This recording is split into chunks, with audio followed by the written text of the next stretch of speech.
trying to bully Torres around a little bit, but Torres is fighting pretty good off the ropes here. Yeah, Rosales right now is on defense. He needs to throw some power shots. He needs to make Torres respect his power.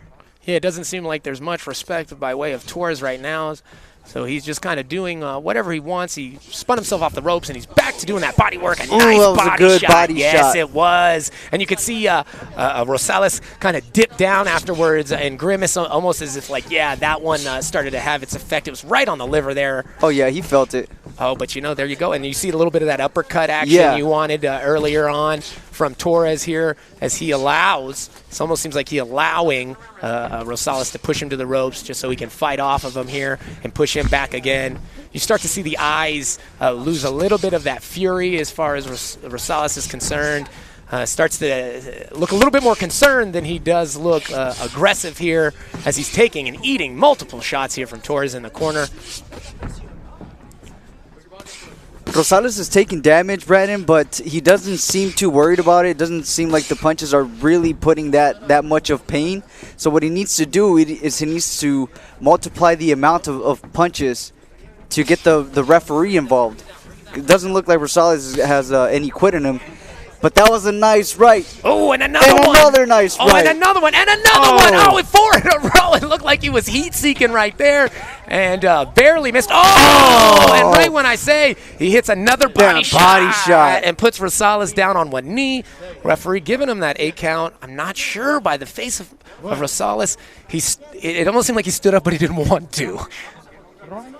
Oh, he's backing up to the ropes. God, he's using the ropes. And that is going to be the end to this very first fight. Victor Torres, victorious.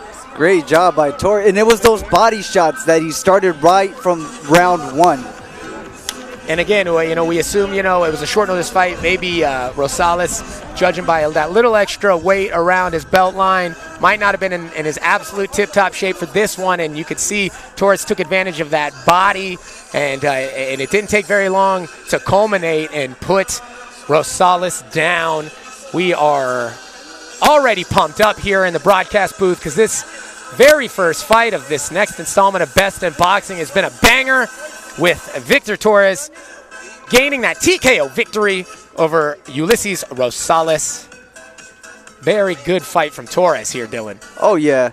Torres looked great. He controlled the whole fight. Yeah, for a short notice fight, he looked like he was ready to go.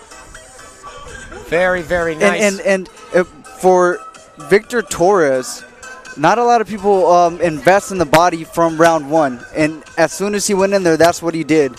That's the game plan that he had, and it worked out for him. Yes, it certainly did. It looks like we are ready to take it to Pablo Flores for our official announcement of the victor.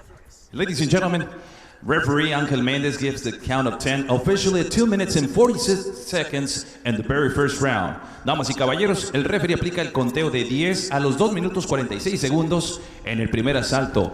Declaring your winner by the way of KO victory. Su vencedor por la vía del knockout. Modesto, California represents El Torito, Victor Torres. El Torito with the victory here today and that opening bout of Best in Boxing. We are in his home, El Nuevo Toreo de Tijuana. Torres from Modesto, and then Ulysses Rosales here. Couldn't bring it home in front of his home crowd, but valiant effort here, and many props to both of these fighters on a nice opening bout here to get us started in this beautiful day of boxing in the Nuevo Toreo Arena.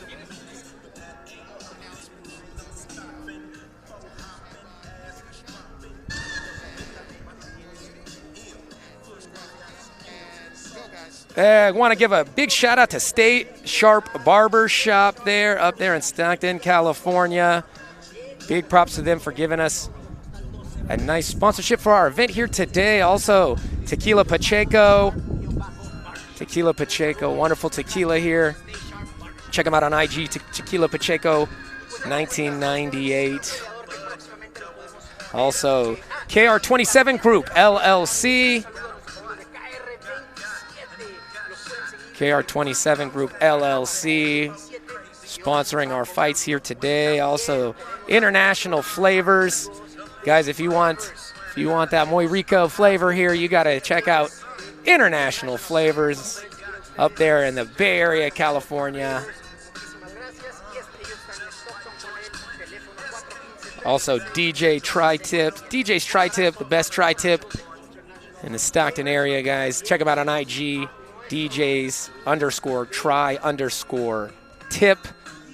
Also, Tacos Don Hugo.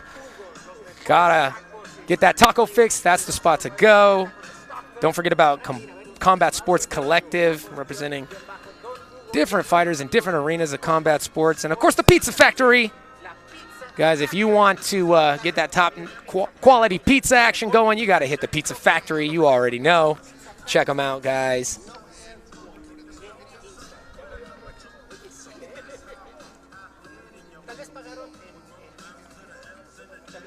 Pizza Factory, best in boxing at this Nuevo Toreo del Tijuana. This is a beautiful bullfighting arena here. Still fights going on, no bulls. It's human versus human only here today, Dylan. But you could tell this is a classic venue here in the city of Tijuana.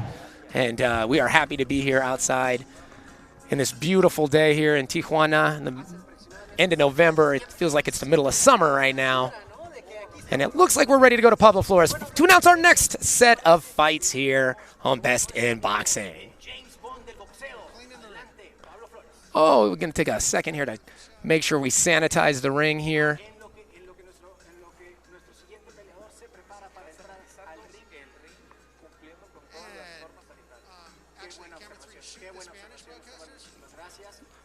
All safety measures being taken here today between each of our different individual matches. We have a full sanitation unit to come in there, sanitize the entire ring here.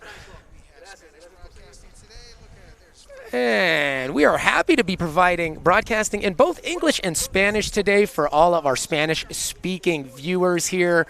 Best in Boxing always wants to cater to all of our fans here, so we've added an additional team here of wonderful Spanish broadcasters. Happy to have them on the set with us here today.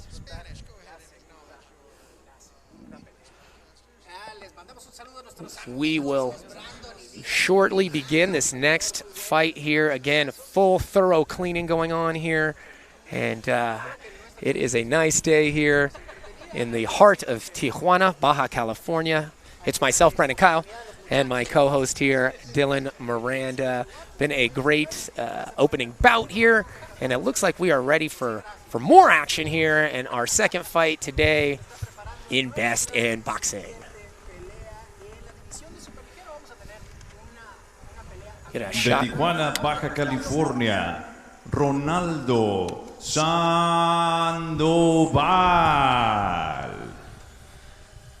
Here we go. Representing the blue corner, we have Ronaldo Sandoval making his way from Tijuana, Mexico. This will be his debut fight. First fight as a professional. 4 rounds scheduled for this super lightweight bout.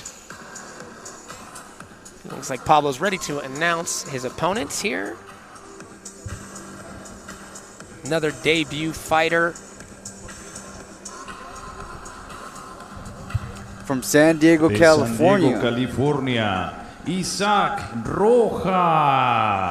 That's right, San Diego, California. Not too far from here. Just a stone's throw here from the Nuevo Toreo Stadium bullfighting ring here. We have a wonderful bout scheduled with these two debuters. Do you remember your debut, Dylan? What are the nerves like when you make the jump finally from the amateur ranks into those professional ranks? I mean, the nerves are the same as any fight. You're gonna get in there and you're gonna throw hands with another man, but you feel it in your gut. Every step that you take into the ring, you're feeling it more and more and more. But as soon as you get into that ring, as soon as you touch gloves, as soon as you hear the ding, ding, ding, it's all silent. It's just another boxing match. It's just another fight, man. Yep. All right. Yeah, excited to see what happens. Debuters, sometimes you got those nerves. Damas y caballeros, Borizteca Boxing Promotions, en asociación con King Gio Boxing y GSS Global Sports Streaming, presentan este combate pactado a 4 asaltos en la división de peso ligero. Let's get ready for 4 rounds of boxing in the lightweight division. Your 3 judges scoring this bout in ringside. Sus 3 jueces: Miguel Hernández, Francisco Pacheco y Carlos de la Rocha. And when the bell rings, your referee in charge of the action, su referee para este combate, Ángel Méndez. Introducing first, the fighter standing in the blue corner. He wears black trunks with red and white. He officially weighs in 134 pounds. Presentando ustedes en la esquina azul, con pantaloncillo color negro con rojo y blanco, con un peso de 134 libras. And he makes today his pro debut, haciendo su debut profesional de la Natura de Tijuana, Baja California, Ronaldo Sandoval.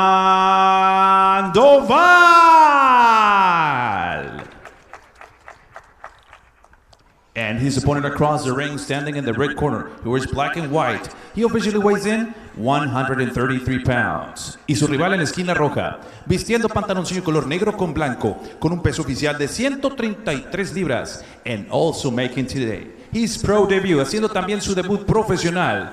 He hails out of Mondo's Boxing Club, San Diego, California, USA, Isaac Rojas.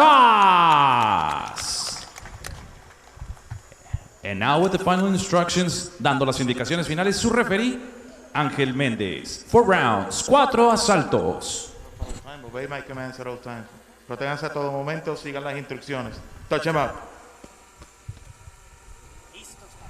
All right, Dylan, we are ready to go to the second bout at our Best in Boxing card here, presented by Borizteca Promotions and King Gio Promotions here.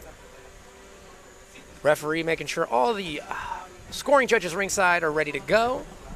And before you know it, you hear that first professional ding-ding for both these guys, and we are underway. It is myself, Brandon Kyle, alongside my co-host, Dylan Miranda, for this second fight. Isaac Rojas is from San Diego, wearing the all-black trunks, taking on Tijuana's Ronaldo Sandoval. And man, right off the bat, Rojas is pressuring Sandoval, putting some heavy shots in there. Sandoval doesn't look like he's very intimidated, though. Got a nice high guard. Ooh, but, you know, catching some big counters as he comes in here. Both men looking focused and prime here. Very aggressive start here for Isaac. You know what? And that might be the nerves, because you want to come in here and you want to put the fear instead of the opponent. But he should not forget that this is a 4-round fight, and you don't want to blow your whole load on the first round. Yeah, it is a 4-round fight here, and the sun is beaming down on these two warriors here. So there's a little extra heat in the ring, but tell you what, they don't need it with the way Rosales is coming forward. He's providing enough heat in that ring himself. Whoa, slips a hook and comes back with an overhand right, barely misses. These boys are they are firing away here, and they are barely missing these kill shots. I wonder if Rojas was, if he knew that he was fighting a southpaw for your debut. Yeah, again, we were talking about, as in our first fight, you know, you come in and you don't have much time to study your opponent. And so maybe he's trying to just really push and back up here. Sandoval, Ronaldo Sandoval, though, doesn't look like he's too bothered by this forward pressure. In fact, speaking of forward pressure, you see Rojas is already starting to take some steam off of that and back himself up to the ropes here. Oh, big left hook coming over the top of the guard of Rojas. He eats it well, though. Now he comes forward with a nice overhand right himself. We're seeing a classic southpaw versus orthodox banger here so far, Dylan. Oh, yeah. This is competitive. Now, Rojas seems to be taking a step back. He's waiting too much, and he can't stay in that corner. This is not like the amateurs. Big shots coming here. Yeah, no headgear, smaller gloves. Yeah, he cannot keep taking the shots. And maybe you were right. Maybe he came in with those nerves. He put a little bit too much energy in that first half of the round, and he's already fading a little bit, it looks like, in the second half of this first round. It's a mistake that, you know, it happens. Hopefully he survives to the next round and he can make adjustments. Those body shots by Sandoval, though, are going to be a factor if the fight goes on. Well, and then Sandoval now on the flip side, he has to make sure he conserves a little bit of energy because he's putting everything he can into these shots. That's right. Well, Rojas is going nowhere fast. He actually is able to turn Sandoval against the ropes, but man, Sandoval starts to push him back again with major shots getting landed. Wow. 10 seconds left. They thought that was over. Man, Rojas is so eager to get back to his corner and adjust. Good uppercut at the end there by Sandoval. Big time. Bombs getting thrown in that first round, Dylan. Oh, yeah. You knew this was going to happen. This is San Diego versus Tijuana. Tijuana has competition with everybody around. Mexicali, Ensenada, Rosarito. Now, there's got to be a little extra pressure on Sandoval. I mean, he's in his hometown, making his pro debut. Right. He wants to do well, and I tell you what, he looked like he did pretty good in that first round after surviving an initial onslaught coming from Rojas here in that first round. You see how deep Rojas is breathing right now. That's the danger of coming in that aggressive on the first round, especially for your debut. We got a sponsor here. Let's thank Modesto Car Toys here. You guys want to customize your car audio, mobile video, they can deck you out here. Don't forget about Game Up Nutrition, guys. Go follow them on Instagram at Game Up Nutrition to get your nutrition to the next level. Model Sporting Goods. Gotta go to Moe's if you want to get all the best sporting good accessories. And we are into our second round here of our second fight. This is a lightweight fight scheduled for 4 rounds between 2 debuters here. Isaac Rojas is in the all black shorts with the white gloves. Black gloves with the black and red shorts here for Sandoval. It was a good first round, back and forth with Rojas coming out very aggressive in the first minute, but then fading a little bit early. You see that straight left that Sandoval is throwing? Just landed a big one. You're right, Dylan. Yeah, I see it. Rojas needs to throw a straight because he's throwing it as a hook, and it's too wide. Oh, so that's the straight line beats the straight's going to get there first. Yep, and you see, as you said that, I saw that left land. It doesn't look like Rojas to see that left coming until it's already hitting there. Wow. Sandoval is really looking relaxed and confident in there now. Starting to loosen up. As you see, Rojas tightening up a little bit in this second round. Oh, big shots from Sandoval. Rojas they traded hooks on that one. Both of them look like they felt each other's power there. And now Rojas is coming forward and pushing Sandoval back. Oh, we have Rojas a fight on our hands. Oh, yeah. Rojas looked like he was eating shots. Another nice. Good left hook. And Sandoval complains that it was behind the head here. Sandoval real squared up there. Really just kind of coming forward, taking shots. Little bounce here, little pause in the action as they settle down. Oh, nice. Sandoval is staying more consistent. He's staying busy, and he's throwing the straight punches that are landing. Now, Rojas, when he does throw, he's throwing the hooks, man. Those are hard. But they don't always make it. Sometimes the straight shots hit first. Yeah, you see a lot of nice straight lefts. Like those. Double it up, followed up with 3 hooks here from Sandoval. Sandoval starting to put his eyebrows together and come forward here. I think both these guys have earned each other's respect, and now they are deeply entrenched in this 4-round war they've started. Rojas is staying in front of Sandoval. That was a good left hook. Big time. He's waiting to counter on what Sandoval is throwing. And Sandoval looks tired. So this might be the time for Rojas to come in with those wide shots. Oh, man! And there he goes. Right there. Wide shots are coming and landing. And then Sandoval comes back, misses a big hook himself. Wow, Dylan, we are lucky to be ringside for this back and forth battle here today. Good body shot by Sandoval. Huge shots. Slips a big counter hook coming back here from Sandoval. Sandoval is pushing Rojas now back to the ropes. Man, these guys are just going back and forth with 10 seconds left in this second round. Good head movement by Rojas. Big shots being traded by both of these fighters. Wow, Dylan. That was a good round. That was a great round. I mean, every time you think that Sandoval is starting to take over the fight, Rojas will eat a couple shots and come back with a couple big shots of his own. Really, I mean, I feel like, this could easily be a tied-up fight after 2 rounds here, Dylan. Yeah, for this round, I don't know who I would give it to. It was a good back and forth. But Rojas seems to be waiting on Sandoval to throw so he can counter, or wait for him to get tired so he can go in with those hard shots. But when Sandoval is staying busy with those straight shots, even though they're not hard punches, they don't allow you to think. They don't allow you to use strategy. Yeah, I tell you what, it seems like when Sandoval keeps straight, keeps length, he does much better, but then you get drawn into these hook wars here with the shorter Rojas, and it doesn't seem to be a good idea for him to do that. But, again, it's that debut fight. You want to show well, and you don't want to let anybody get the best of you. So it looks like he's readjusted here. These boys had a nice minute to take a deep breath. Both of them seem to have settled into their pro debut, and they are really letting it fly. Nerves went out the window now. Yeah, they're just in there fighting now. Started off as a boxing match. Oh, another big overhand. It seems like neither of these guys wants to back down from the other one. Wow, Rojas is really coming forward now. Hooks there by Rojas. You see a little bit of frustration start to creep into the eyes of Ronaldo Sandoval in the black and red trunks. Isaac Rojas is slipping and ripping. I think Rojas might have timed him now. He has the distance. He's waiting for him to throw so he can get him with the hooks. You see how he steps back? Oh, there's some straight shots here. Making him miss by a little bit. Barely making him miss. Oh, but Sandoval really putting the pedal to the metal in this round so far, starting off this third round with some big shots here. Oh, triples up the jab, but again, yeah, we see a head movement by Rojas. Good head movement, yeah. Oh, again, slipping that hook. Doesn't seem like, if it's a hook war, it doesn't seem like it's going to favor Sandoval. So maybe you're right. Maybe those straight lefts is what he needs to get back to find more success. He's almost allowing Rojas to hit those counters. He's getting right into his range, but man, I'll tell you what, Sandoval is not backing down at all, coming forward. It seems like he's overwhelming with just activity right now, Rojas is Sandoval. Right now, I don't think it's overwhelming because Rojas does not seem bothered at all.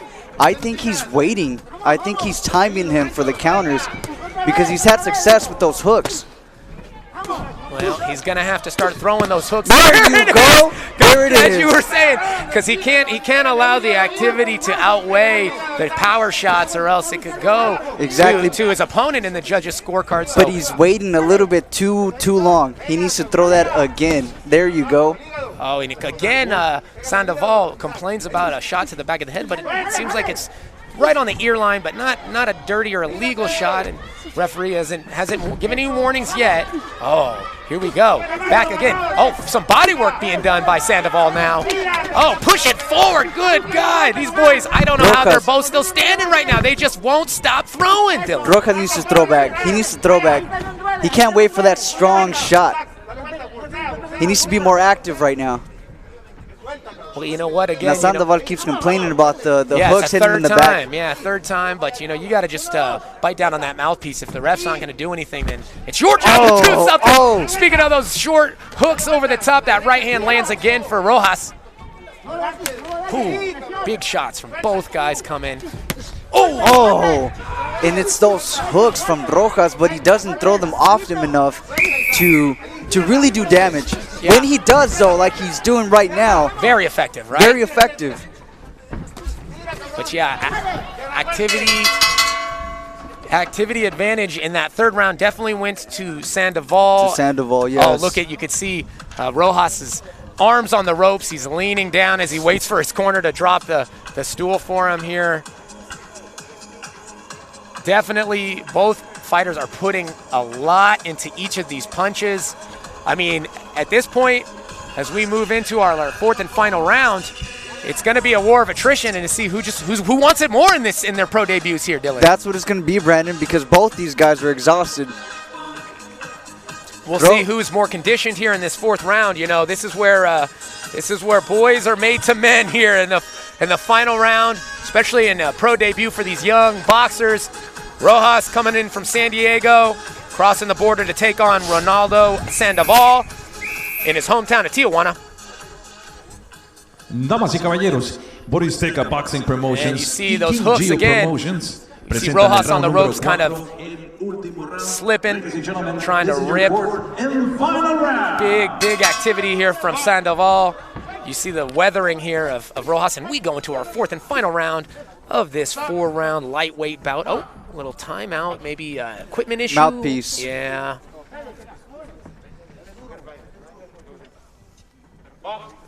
Got to get that mouthpiece in there. These boys are so eager to get back out there. Whoa! But hey, the way these guys are throwing shots, mouthpieces are absolutely necessary here, definitely. Dylan. Rojas is over there throwing rocks practically. Yeah, that debut nerves, still nerves showing on these guys' debuters. A little rookie mistake there, but they both have their mouthpieces in, and they're both using them right now as they exchange shots here.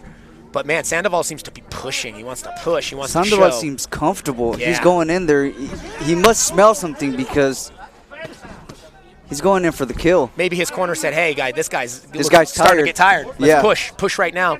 Try to. The dam might be cracking. Maybe we put a little pressure, and the whole thing will burst right now for Rojas. But I tell you what, man, you got a guy like Rojas slipping and ripping those counters back to you like that. Good Then left hook by it's Sandoval. tough to go in there and try to finish the job against a guy like that. But look at Rojas needs to Sandoval. move. Keep throwing in the phone booth here. Oh, these boys are exchange. back and forth. Everything they got here, everything they got, they're laying on the line. Wow, we are really seeing a show of heart from both of these fighters here today in their pro debuts. And the pressure that Sandoval is putting on Rojas right now is what he needs to do.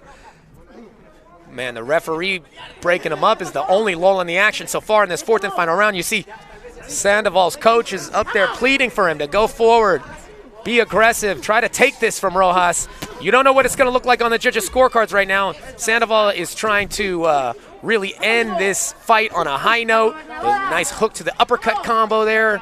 They are shoulder to shoulder, going back and forth. Big hooks coming back from Rojas. Sandoval can take advantage right now because Rojas is breathing through his mouth. He is tired. Sandoval needs to stand a little bit more back, give himself distance, and go in with some hard shots. But that's easier said than done. Right now, he is exhausted. Yeah, both of these guys got to be tired with the output that they've been giving in these 4 rounds of these debut here for both of them. Oh, there's some more head movement, but man, he's got to be careful dipping his head down there. It looks like Rojas is just trying to survive the onslaught right now of Ronaldo Sandoval. Sandoval needs to throw more punches. Just quick little punches. Make the ref see that Rojas is not responding and the fight's over. Yeah, one final flurry could be the difference. But, every time there's any second to breathe for Sandoval, Rojas is throwing big counter hooks back his way. Rojas comes back, that's right. He's doing just enough. But, man, you could tell that he is really starting to wear the punches here. But big, even the last 10 seconds of this fourth and final round of these guys' debut fight here. Rojas swings and misses. Big counter hooks coming back from Ronaldo Sandoval, and we have been treated to a wonderful boxing war here today in Tijuana, Mexico. These two debuters, they did not disappoint. Sometimes you're not sure of the level of boxing you're going to see here. We saw good boxing. We saw great heart. We saw great fighting here, slugging it out here in that fourth and final round, Dylan. I mean, that's a tough one to call, but it really seems like Sandoval had more juice in those final rounds. That's right. I think he had more activity, more punch output, but congratulations to both Isaac Rojas and Ronaldo Sandoval. It's not easy stepping into that ring, especially during COVID season. Yeah, I know it's sacrifices everyone has to make to be able to just compete in these trying times here. But I tell you what here, I know it's cliche, but win or loss, both of these fighters' stock is going to go up after this fight. Here's that replay of that final round here. Both guys just literally almost like they were tied together by a rope. They would not separate. They just keep throwing. There's Sandoval, even though he's the longer fighter, just willing to step in and engage back and forth. Look at the hooks from Rojas. Man, no quit in that guy here today. Putting it back and forth, man. We're watching a bar fight. Yeah, seriously. A 4-round professional bar fight. Man, makes you a boxing fan to see a fight like that here today, Dylan. That's right. Big props to both these fighters.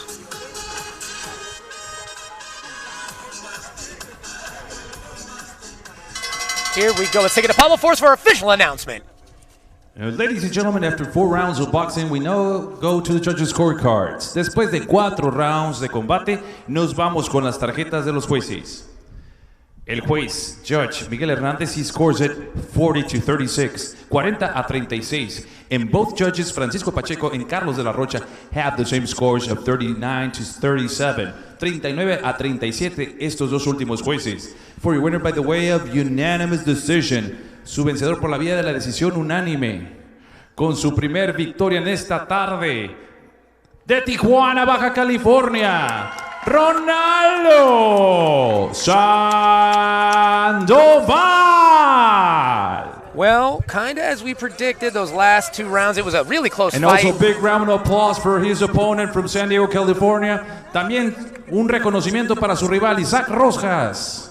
Yeah, big round of applause for both of these fighters. You know, they made fans out of me today, Dylan, and I'm sure they made fans of everybody that's watching at home on Fight Up TV. We are happy to be here in Tijuana. Wonderful promotion here from Borizteca and King Gio Promotions. Put it together here. Again, guys, if you need to look clean for a special event or just for any day, you got to go to Stay Sharp Barbershop. Stay Sharp Barbershop. They'll get you faded correct. Don't forget, after you go out after that nice haircut, make sure you check out Pacheco Tequila. That will be the tequila to get the party started and keep it going here. Check them out on IG, Tequila Pacheco. And, of course, KR27 Group, LLC. Got to thank them for their wonderful sponsorship of today's event. And DJs are International Flavors. The best flavors in the Bay Area, guys. Check out International Flavors. And make sure you check out, speaking of flavor, DJ's Tri-Tip. DJ's Tri-Tip, helping to make sure this event could be possible here today at IG's DJ's_Tri-Tip. Don't forget Tacos Don Hugo. Check them out at IG Tacos_Don Hugo. Go check out some of those pictures, get your appetite up. Don't forget about Combat Sports Collective, of course. All your combat sports representation needs there. Check them out, combatsportscollective.com. And after the fight here, I think I'm going to get some pizza. I don't know if they have pizza factories here in Tijuana, but if you have a pizza factory in your hometown, you got to make sure that's the place to get it. That's the place to get your pizza fixes here. And we are so happy to be here at this beautiful venue at Best in Boxing. Has been one of my goals since I started watching boxing, not fighting. But it's been one of my goals to become a boxing promoter. You know, I see a lot of these fighters, they don't have any help, any proper advice, and I've learned a lot throughout the years. So my goal is just to help out these fighters and, you know, look for that superstar in boxing, your next superstar. Being a promoter and also being a fighter and having my first event as the main event is, you know, it's off the bucket list, you know, and it's pretty dope because it's my first event. I'm able to do this as my first event. You know, it's boxing, you know, it's a beautiful sport, and I just want to, you know, be able to showcase my talents to the world, and also as a promoter, look for fighters that don't have that opportunity. Like I said, my goal is just to look for those fighters that are very, very good, but they don't have that proper advice, and promote them as well. Personally, it's not a challenge to me promoting and training at the same time. There's 24 hours in a day, and there's a lot of things you can do. You just got to be disciplined. You just can't be, you know, half-assing it. If not, you're not gonna do well on either side. At the end of the day, not just anybody can be a boxing promoter or anything. There's a lot of fighters that have tried it and they haven't succeeded just because that's, you know, unfortunately that's all they are. They're a fighter. They don't have that business mentality. This is not my first business path in my life. I've done a lot of businesses in the outside of boxing, and but like I said, boxing is just my next path currently in my career. Huge thank you to Saul Reels for letting me co-promote with him. He's a really good friend of mine. I met him a couple years ago. He's just in it like me. He's doing it. He's trying to help out, get this exposure to people through Best in Boxing, Global Sports Network, Fight Hub. He's just trying to get all this exposure to people that don't know these fighters and possibly give them that big break in their career. Saul is a very great friend of mine, and then I'm looking forward to coping this event tomorrow with them. Let's take a look at our tail of the tape for our next fight. It is going to be an exciting 6-round fight between Carina Moreno and Naomi Reyes. Moreno, 39, has quite a few years on the 26-year-old Reyes.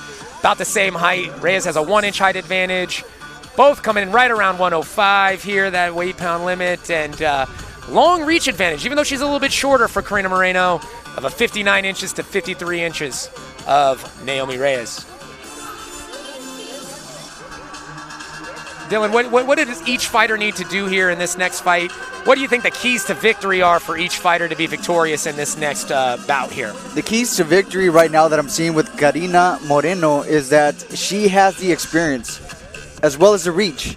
She can do a lot with that. She can keep Naomi Reyes at arm's length and control the entire fight.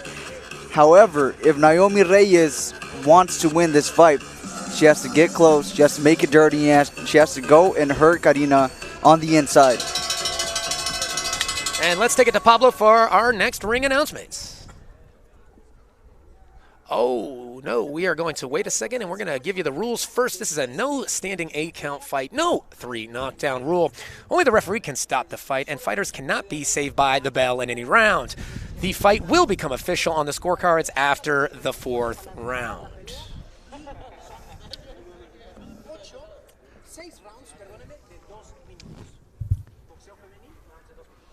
De Tepic, Nayarit, Naomi Reyes. Reyes making her way to the ring. She understands that she is at a huge disadvantage as far as experience is concerned, but it didn't seem to affect her at weigh-ins yesterday. She was smiling. She was jovial, excited to be here. I mean, I talked to her after weigh-ins, and she said, you know, she is not intimidated by the former 5-time world champion Carina Moreno at all. She says, I'm a human, she's a human.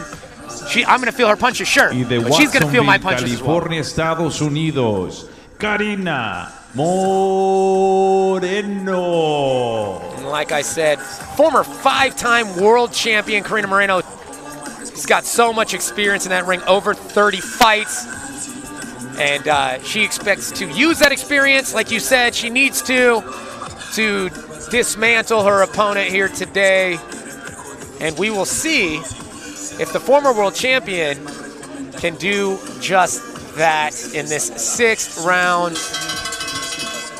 3rd fight. Damas y caballeros, Borizteca Boxing Promotions en asociación con King Gio Boxing y BIB, The Best in Boxing, presentan este encuentro pactado a 6 rounds en la división de peso paja. 6 rounds of boxing in the strawweight division. Your 3 judges scoring this bout in ringside. Sus 3 jueces: Francisco Pacheco, Miguel Hernández y Carlos de la Rocha. And your referee in charge, su referee para este combate, Ángel Méndez. Introducing first, the fighter standing in the blue corner. She wears black and gold. She officially weighs in 105 pounds. Presentando ustedes en la esquina azul, con pantaloncillo color negro con oro, con un peso de 105 libras. In 9 professional bouts, he stands with a record a near perfect one. 8 victories, 1 lone defeat, and 5 of those victories coming by the fast way of knockout. Presenta un récord de 8 victorias, 1 derrota y 5 de esas victorias por la vía del knockout.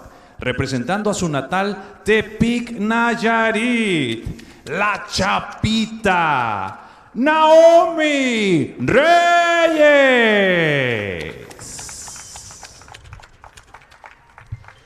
And her opponent across the ring, standing in the red corner. She wears black and silver. She officially weighs in 104.5 pounds. Y su rival en la esquina roja, vistiendo pantaloncillo color negro con plata, con un peso de 104.5 libras.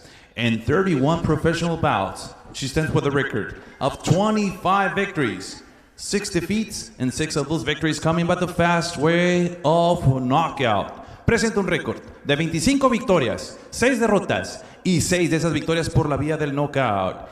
Hailing out of Watsonville, California, USA, here is the former world champion, Carina Moreno.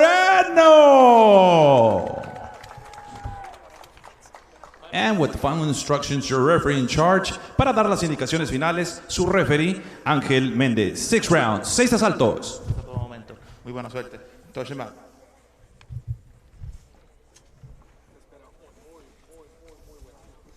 And we are live here for our third bout of this Borizteca Boxing Promotions Best in Boxing event. We have former world champion Carina Moreno in the black with the silver trim. You have her opponent, Naomi Reyes. She's got the black with the gold trim. It's silver versus gold here in this third 6-round fight scheduled. And the first bell is underway. And right away, looks like Reyes is trying to initiate her lack of intimidation by sticking that jab, landing that cross. Moreno dancing around, right into that hook range, and they are trading hooks back and forth already here, Dylan. That's right, and you know something, Brandon? That could intimidate somebody, Carina Moreno's record, but it can also inspire somebody like Naomi Reyes to say, this girl has experience, this girl has what I want, I'm going to go out there, I'm going to get it. So victory would be even more important Victory would for be an even more opponent important like this, right? That's right. So sometimes when there's a match up like this, Naomi is going to come out looking her best. Yeah, her she's very gonna best. Really try to put her foot down and prove she belongs in there, first of all, and earn That's respect right. of the former world champion, Carina Moreno. And as we see right off the bat, she's coming in there and showing that she's not afraid. She's earning that respect from Carina. Yeah, but, you know, again, that experience, I'm sure Carina has had plenty of opponents come in there and try to really dominate from the very start, but you see her staying calm and composed, a little head movement there, really kind of both fighters settling down here into this first round of this scheduled 6-round event. You have to think about the debut, the fighters that we saw debut, where they come in real excited and they blow their load on the first fight. Yes. That can happen with Naomi. She needs to control the pace. Carina's more calm. You see her more, she's so comfortable in there. She's analyzing, she's letting her throw, she's grabbing. It's a 6-round fight. So yeah, that's a lot of time to do work. But keep in mind, folks, that the female professionals go for 2-minute rounds as opposed to the male 3-minute rounds. So they really have to put in some work in those 2 minutes to try to leave an impression on the judges. 10 seconds left in that opening 2-minute round, so to speak there. And both girls are showing that they are not intimidated and that they are in there to fight here today, Dylan.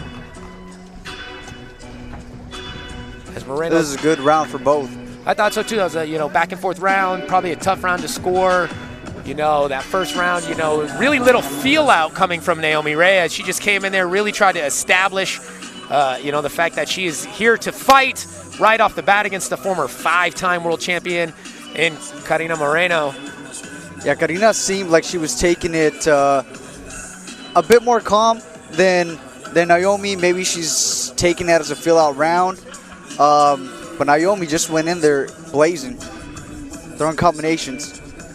Yeah, and we'll see if that, is something that might kind of wear later on in the fight, putting all that energy here into that first round. But, both girls look like they're in great shape, so I have a feeling that neither of them is going to relent anytime in this scheduled 6-rounder. One more warning from the ref. Hey, make sure you avoid the back of the head, and right to the action right off the start of this second round here between Naomi Reyes in the black and gold and Carina Moreno in the black and silver trunks. Yeah, this second round we're going to see the answer that Carina has to the pressure that Naomi's bringing. We'll see if that experience and that reach advantage is going to start to play a part here. You see how she's just missing? Naomi's just missing with those punches? That gives Carina the opportunity to counter. And maybe that's what she's counting on. Yeah, you see hopping in, hopping out. Yeah, you see her, and Moreno's kind of backing up and bouncing, trying to get her to throw heavy and miss so she can hit those counters with the longer reach. And although she is good right shot by Carina. Oh, yeah, big shots exchange. Ooh, nice uppercut there. Oh, but a counter right hook here from Moreno. Oh, Moreno, again, she's been warned several times about the back of the head. You see she's about to throw, and then she realizes, and that's just ring generalship right there, to be so aware. Good right hook. Carina's straight right is landing flush. Big shots landing for Moreno.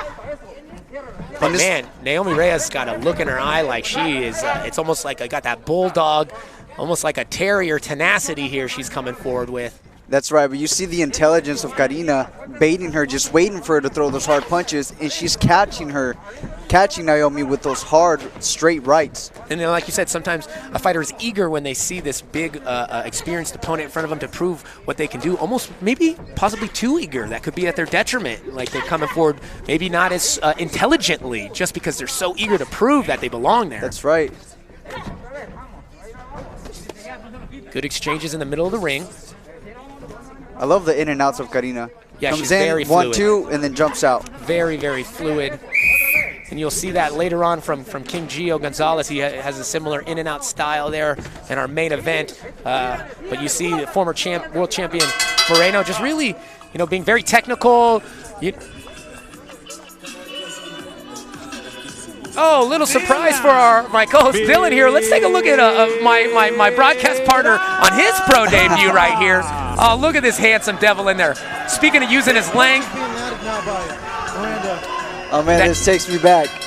The in and out there. Yeah, what was that experience like? Your pro debut there for Best in Boxing? I'm gonna tell the public, it's scary as hell. But as soon as you get in there, you go to work. That's right here. Yeah, you'll always remember who you shared the ring with that first pro fight, right? Oh yeah, I remember the referee, everything. Nice. And there he is today, the one, the only Dylan Miranda here. He's calling fights here. Happy to have him in the booth here. Take the trip here from San Diego. Right on, Dylan. Glad to have you. Honored to be calling these fights here with you. We are ready to head into the next round here, the third round of this scheduled 6-rounder between Naomi Reyes and the black and gold as she takes on former 5-time world champion Carina Moreno in the silver and black shorts. You see Naomi throwing a lot of punches, but she's very close. I'm not sure if those punches have power in them because she's smothering them. Now when Carina throws, she's throwing at a distance. She's throwing with some weight on those punches. Yeah, you see very aggressive is Reyes, but yeah, very sharp and technical is Moreno. It's a good stylistic matchup here. It is. You see almost like a bull charging and a matador kind of avoiding and countering shots here. Oh, that was a good left hook by Naomi. Yeah, Carina Moreno eats a right hand from Reyes. Yeah, Moreno took a long layoff. She had multiple injuries. She was out of the ring for about 6 years. She is. This is her third fight on her comeback tour here. She's 2-0 since she's returned to the ring and looking to make it 3-0. She said she wants to climb the hill again and try to regain her world titles. And she's doing a good job here. But man, she is not have an easy task with Reyes continuing to come forward. But as far as wearing it on their face, you see Reyes with a huge knot swelling under the right eye right now, probably from those counter shots coming from Moreno. And you can kind of see the shots accumulate on the face here. Reyes, but man, hits a big counter hook herself. Starting to land those hooks now. It's starting to turn more into a brawl here, Dylan. And as you see Moreno kind of putting her foot down, she's not being quite as technical, being more aggressive. And you can see both of them are eating shots here with 10 seconds left in this third round. Like Mike Tyson says, everybody has a plan till they get punched in the face. Sometimes your plan is to back up. Sometimes your plan is to come forward, and it looks like both these girls, whether the plan was to come forward or not in the beginning of this fight, they're both coming forward and throwing bombs right now. So we see Carina Moreno in the corner looking calm, looking poised, no real stress in her face here as we go into this fourth round, talking with her corner, just really relaxed. Just, another day at the office so far here. You see, the calmness that Carina Moreno is wearing is great. That's what you expect from somebody with the experience that she has. But you know what? Naomi has been going in there and she's been in Carina's face the entire fight. I'm sure that's the game plan that they had, and And let's see, speaking of that back and forth action, let's take a look at that replay real quick as we enter our 4th round. These girls finally said, let's just draw the line in the middle of the ring here and throw bombs. And you can see both of them going with everything they got here. Wow, what a wonderful 3rd fight we have here at Best in Boxing. And we are underway. Myself, Brandon Kyle here alongside Dylan Miranda as we see former 5-time world champion Carina Moreno taking on a scrappy up-and-coming professional in Naomi Reyes. You see again, Reyes is not looking like she's tiring at all from all this output, but you see Moreno starting to land more and more. But also you see Reyes landing some big shots that she wasn't landing early in the fight, Dylan. Yeah, and one of the changes that I'm seeing is that Moreno was walking backwards before. Now she's the one putting on the pressure. Maybe feels a little bit more comfortable now. She's kind of felt the power of Reyes. Maybe feels comfortable kind of taking shots and taking more risks to come forward and be aggressive here as we walk into the 2nd half of this 6th-rounder. Well, Naomi Reyes definitely reduced her output. She was going in there with throwing flurry after flurry. Now she's being a bit smarter, a bit more strategic with the punches that she's throwing. Yeah, you know, you eat a bunch of punches. As I said, that hematoma starting to swell under the right eye of Naomi Reyes. Maybe she's starting to feel those punches landed by Moreno in the last 3 rounds, and she's starting to rethink a little bit of her strategy. She put so much pressure on in those first 3 rounds. Moreno's able to eat those shots and make her miss and make her pay, but both girls are taking a lot of damage here, trading back and forth in this 6th-rounder. And Carina's landing that straight right.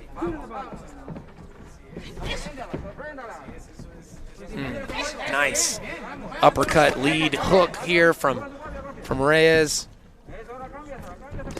Oh, nice 1-2 there from Moreno. You see Reyes start to bounce a little bit more head movement, maybe trying to avoid some of those shots. Reyes is trying to catch Moreno with that lead uppercut.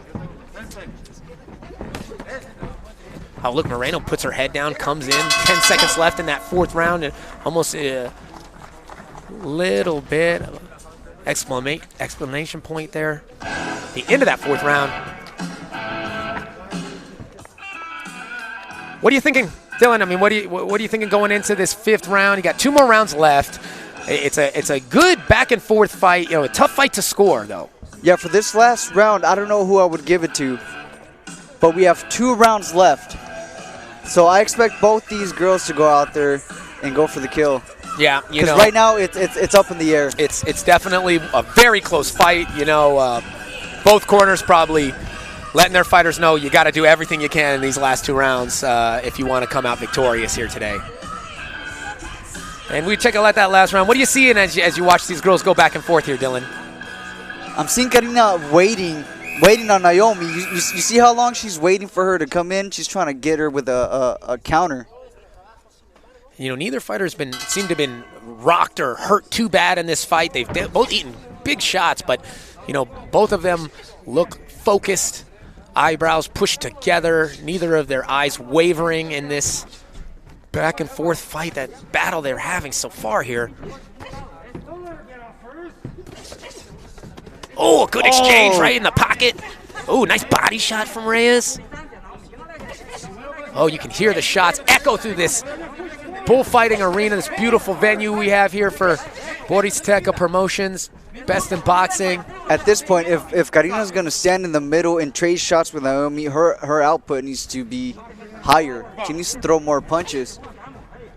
You know, again, as you said, that could be the plan, and then as you get punched in the face, it becomes more difficult, but that's what it's all about there in the squared circle. You got to do what you got to do to take home that victory, and you see both of them trying to figure out. You got Reyes moving into a southpaw position here. You see what she did right now? She threw a 1-2, and then she moved to the side. When she's going in and out, Carina is fantastic. Carina controls the fight. But when she stands there and she's trading with Naomi, you know, the output has to be up. She's giving her opponent a chance to outwork her here at close range. Oh, speaking of outwork, nice counter after the body shot of Moreno. Moreno's got a nice 1-2 landing. It seems to be successful for her, but she keeps closing the range a little bit on it, and she's unable to use it when she's too close here to Naomi Reyes. And Naomi's doing a great job of getting close, because when she gets close, she throws those combinations that I don't think Moreno can keep up. Oh, but so far, so there good, we go. right? Yeah, you see her, maybe she heard you and said, oh, you don't think I can keep up? Well, let me throw this quick double hook here. Coming back again, the girls kind of tangle up, and Moreno pushes Reyes to the ropes, tries to bully her. Ooh, nice! Right hand lands right at the end of that fifth round, and both girls are starting to breathe heavy as we move into this sixth and final round. I mean, you're exhausted, you're going into the final round. What are you thinking as a fighter, trying to get yourself, what do you tell yourself to motivate you to go out there and give everything you got when you might not have much left? See, now that's going to depend on what the coaches tell them, because if your coach is telling you, hey, you have this fight won, you may decide to control the distance and move around the ring. Now, if you're losing, you go in there and you're throwing everything. Yeah, and here's that replay, Dylan. What are you seeing going on in this fifth round here, this war between Reyes and Moreno? I'm seeing Carina doing what she's been doing the whole fight, which is jumping in there, throwing combinations, and then jumping out. Now, Naomi, she's throwing combinations the whole time. Damas y caballeros, este es el round número 6. El último round, ladies and gentlemen, this is round number 6. Your final round.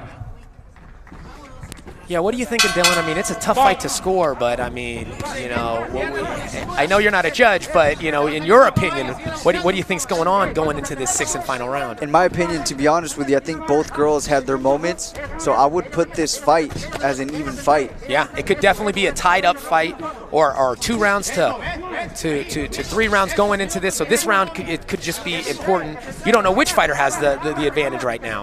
They're going to be throwing shots till the end. I absolutely believe that is going to be the case. Little tangle up here. Referee breaks him up, and we're back to the action. We are 40 seconds into the final 2 minutes here between former world champion Carina Moreno and up-and-coming challenge of Naomi Reyes, trying to show that she can keep up with the queen in there, and Moreno trying to reestablish. Oh, that was a herself. good right hand by Naomi. And big right hand from Naomi, as you said. Oh, a nice right hand, little clip of the chin there from Moreno. Starting to see the shots wear on both of the faces of these fighters in there. Yeah, right. Ooh. 39 years old. What a spectacle to see someone box at this level after so many fights and so many years in the ring here. Ageless wonder is Moreno as she comes forward and lands big shots on the much younger Naomi Reyes. Oh, nice exchange here in the pocket of hooks. Oh, you can still hear the pop of the shots from Reyes. Still has plenty of energy and plenty of mustard on those punches coming from Reyes. But Moreno just keeps coming forward, tries to land a big overhand right of her own. Tight guard from both fighters. Oh, nice slip and rip there from Reyes. Switches into southpaw. She's been doing that these last couple of rounds. Maybe trying to give a different look. And here we go, Dylan. 10 seconds left. This sixth and final round between these two amazing warriors so far here. Back and forth as they hook, as they finish the very last bell. Dylan, I would hate to be a judge for this fight. I mean, how do you score this one, man? I mean, so many exchanges, so many back and forths. It's just got to be difficult to try to figure this one out. I don't envy them, but you know what? I hope everybody at home got to see this fight. This was a non-stop action fight from the start. Been great fights all card, and continuing here as we see former world champion Carina Moreno in a tough battle against this up-and-coming pro, Naomi Reyes. Huge challenge for Carina, too. Even though she has all the experience, she does have the age as well. And I believe she's coming off 2 surgeries, 2 knee surgeries. Yeah, big-time issues for her. That's why she took that long layoff. I asked if she was retired. Are you retired? Did you retire during those 5-6 years you didn't fight? She said, battling injuries, thought I was going to do MMA, kept getting hurt, one thing after another. Well, she does not look retired to me. Yeah, she doesn't look retired, and she doesn't look like she's lost any of her top-level boxing ability. I am going to join them in the ring to interview the winner as Pablo Flores announces here, and we will get a chance to talk to the winner of this bout right now.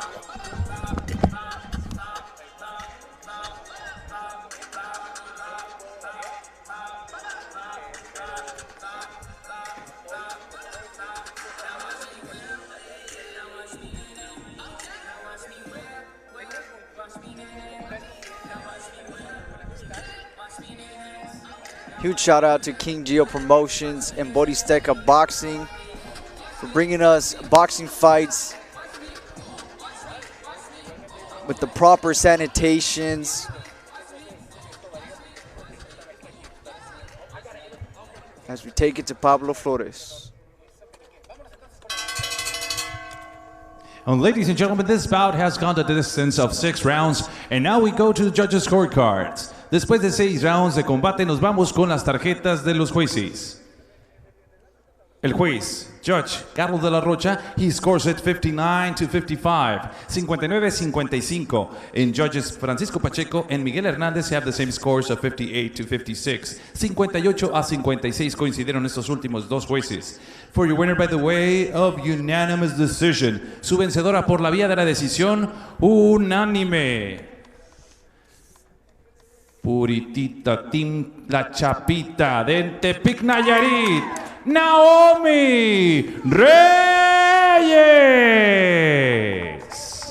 A big round of applause for her opponent. También un fuerte aplauso para su oponente de Watsonville, California, Carina Moreno. Well, that's the decision that we had predicted over here at our table. You know, Naomi had the output. Carina was a real smart fighter throughout the entire fight, using that jab, throwing straight right hands. Guys, I'm here with your winner, Naomi Reyes. Naomi, that was an incredible battle. I talked to you yesterday. You seemed like you were excited. You knew that she had a big experience advantage, but you said you looked at it as an opportunity to show what you can do. Ayer que estábamos platicando, hablamos de la experiencia que tenía tu oponente frente a ti y bueno, cuéntanos.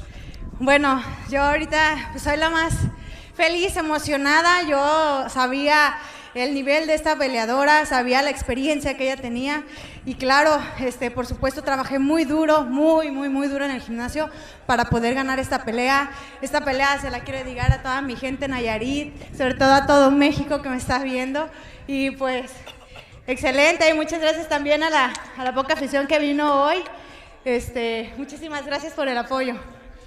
I'm really happy. I worked really strong for this fight. I know her experience, and I want to dedicate this fight to all my fans from Nayarit.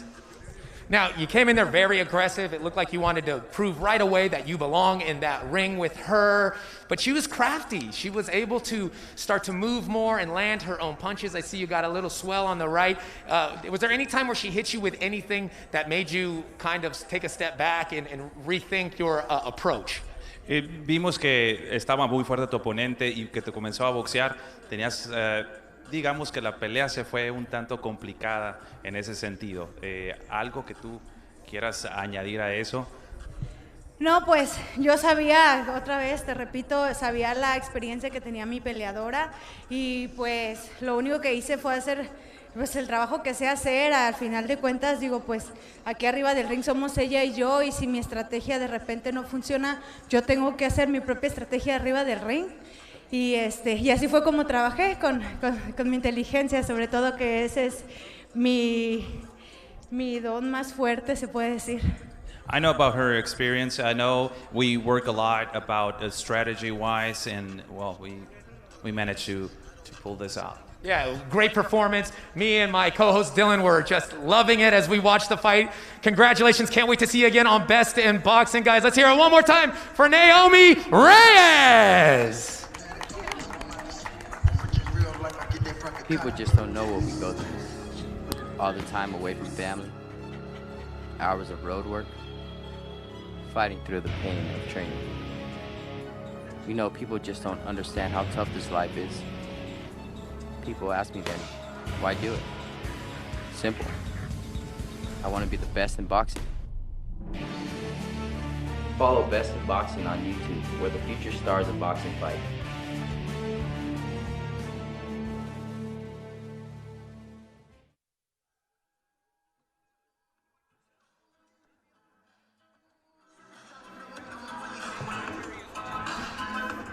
He's coming.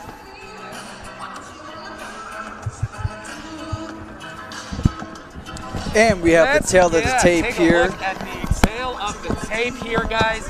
we have an exciting match coming up for this next bout here. Mario Ramirez, 22 years old, taking on Christian Cortez. He's 28 years old here. 5'8" for Ramirez. Got a couple inches on Christian Cortez. About the same weight, 128.5 for Ramirez, 129 for Christian. This is an 8-round featherweight bout. Ramirez has a slight reach advantage as well. We'll see if that's going to come into play in this featherweight fight, Dylan.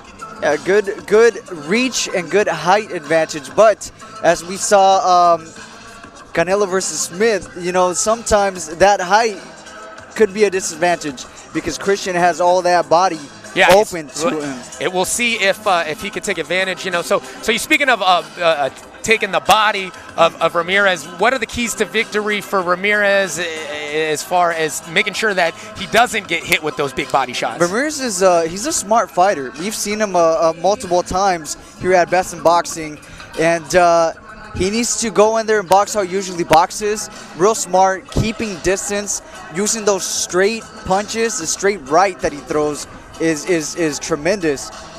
To keep Christian Cortez from coming inside. Yeah, obviously a huge advantage as far as the reach here. So it's going to be someone trying to stay on the outside, obviously.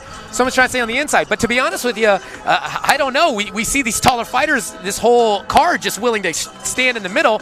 Speaking of this next fight, the rules for the fight are as follows. No standing 8 count in this fight, guys. No 3 knockdown rule. Only the referee can stop the fight. Fighters cannot be saved by the bell in any of the rounds here, and the fight will become official in the scorecards after the 4th round is completed. And excited about this one. I know there's been a buzz about this one. I know we've seen Mario Ramirez before, and then the Best in Boxing crew and everyone associated with the team here at GSS Global Sports Streaming has been talking about this fight as one of the fights that they've highlighted for potential fight of the night action going on. Again, we're cleaning out the ring to make sure everything is nice and sanitary. I'll tell you why, Brandon. I'll tell you why they're so excited for Mario Ramirez, because even though he is a tall fighter, and I'm saying he needs to keep that distance, that doesn't mean he has to fight backwards. He comes forward, he puts on that pressure, he just doesn't smother them, so each punch that he throws has a possibility of knocking you out. Yeah, we've seen he does well to the body himself, does Ramirez.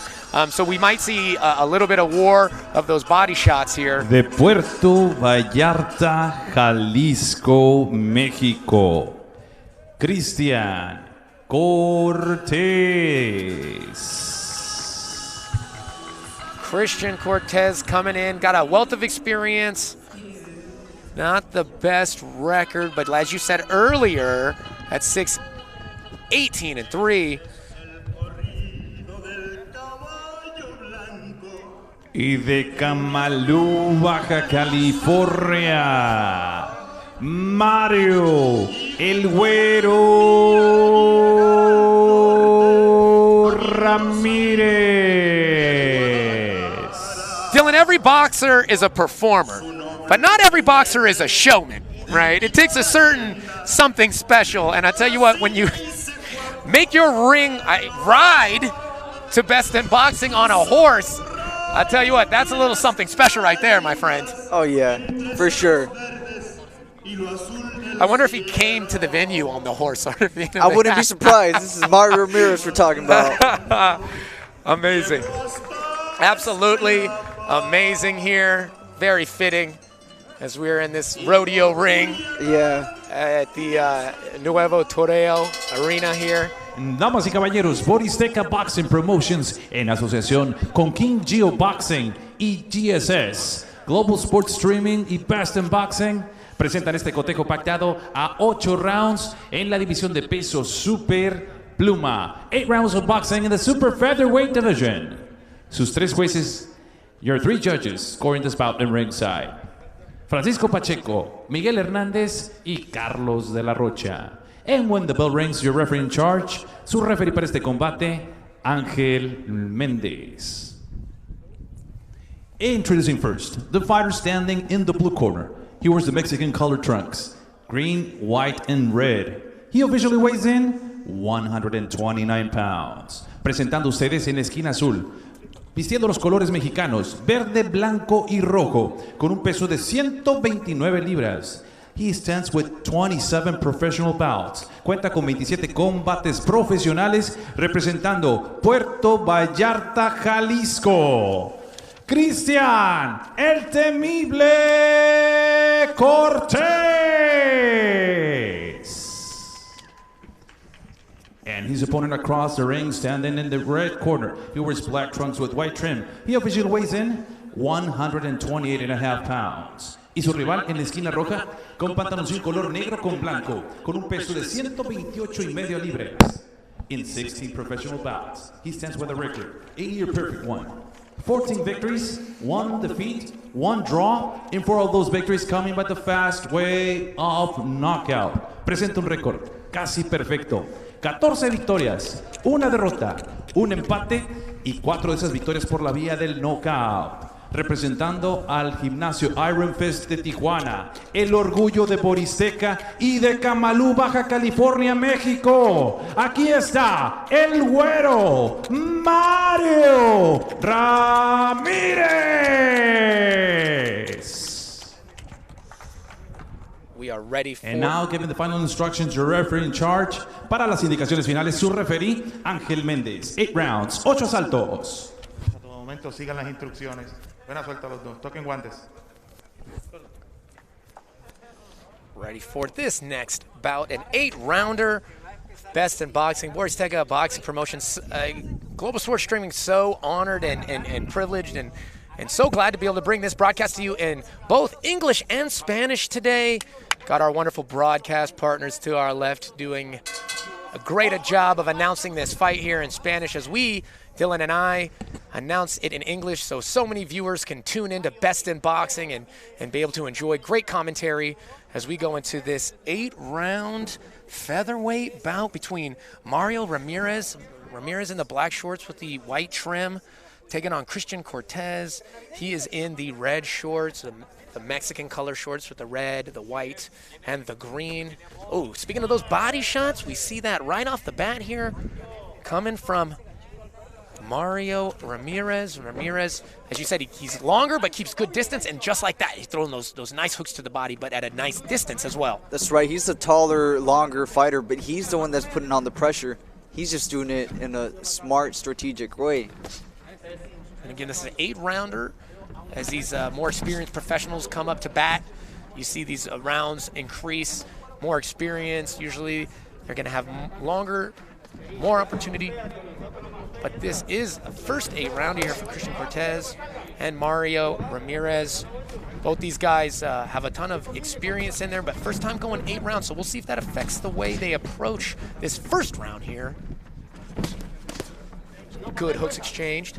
That was a good hook body by Mario Ramirez.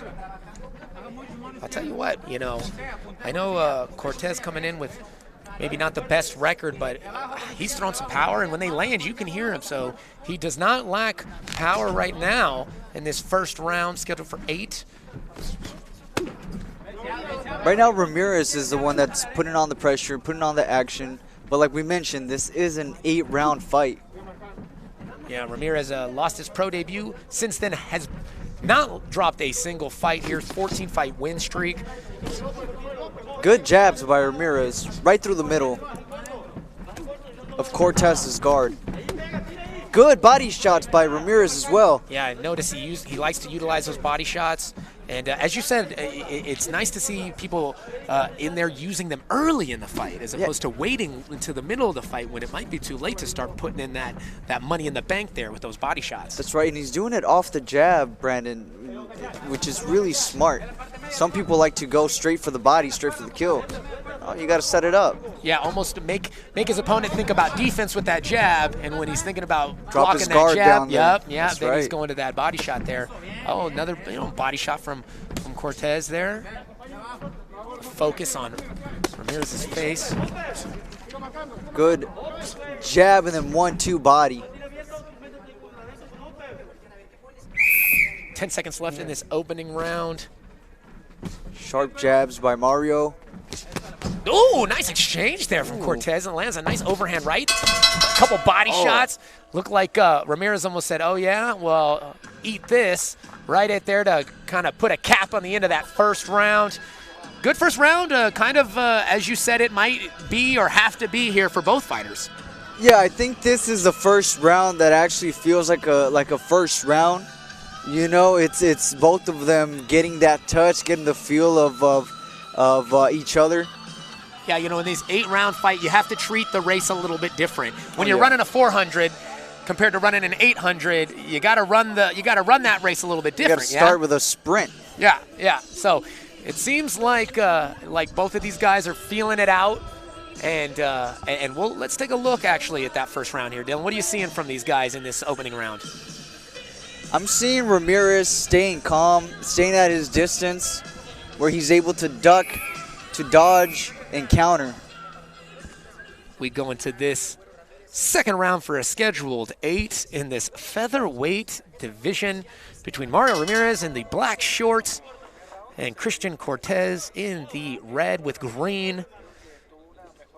Ramirez, a new father, got a 1-year-old daughter back at home. I asked him, hey, what's harder, being a dad or being a fighter? And he says, I love them both. They neither of them really feel like work, you know. It's I just do it and enjoy it both thoroughly.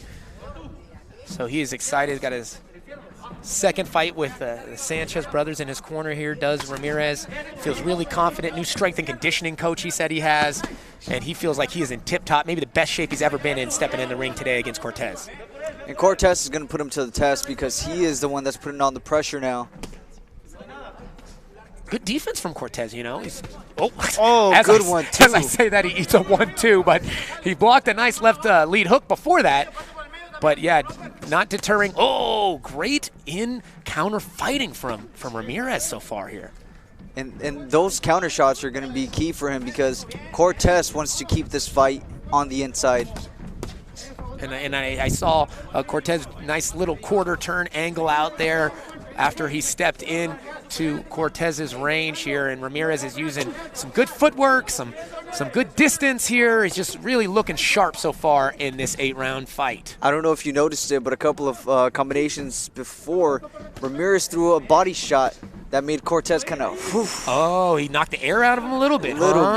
That might be something that Ramirez is going to continue to try to set up, but he's eating some shots, you know. I'll tell you what. Cortez is not he's not missing the mark every time here. Every couple shots, he's landing a good hook on the face of Mario Ramirez, but Ramirez not at all wavered from these shots, continuing to fire back. Oh. Yeah. As you see, Ramirez is not your typical Mexican fighter. He uses a lot of skill, uses a lot of good footwork, a la like a Lomachenko almost, the way he cuts these quarter turns. Right. He can be close, but still be hard to hit, even though he's in that range of Cortez. He doesn't just go forward like the typical Mexican style where you're putting on the pressure, throwing hard punches. He uses the side steps. He goes around you, uses feints. Yeah, really, real complete fighter. Really using all these different technical aspects of the boxing game. But you see kind of thinking a little bit of how to land here, starting to slow down a little bit as far as the nonstop output. But, you know, it's hard to slow down when you got a like Cortez coming forward with these big old hooks. Back and forth. Oh, nice three-punch combination. Hit him with the three-piece right there. But, man, is Cortez not a tough son of a gun in there? He was able to take those punches and keep coming forward. 10 seconds left here, guys. Second round. Big shots coming from Cortez. Pushing back Ramirez to finish that second round. A little tap of respect there as Cortez walks back to his corner.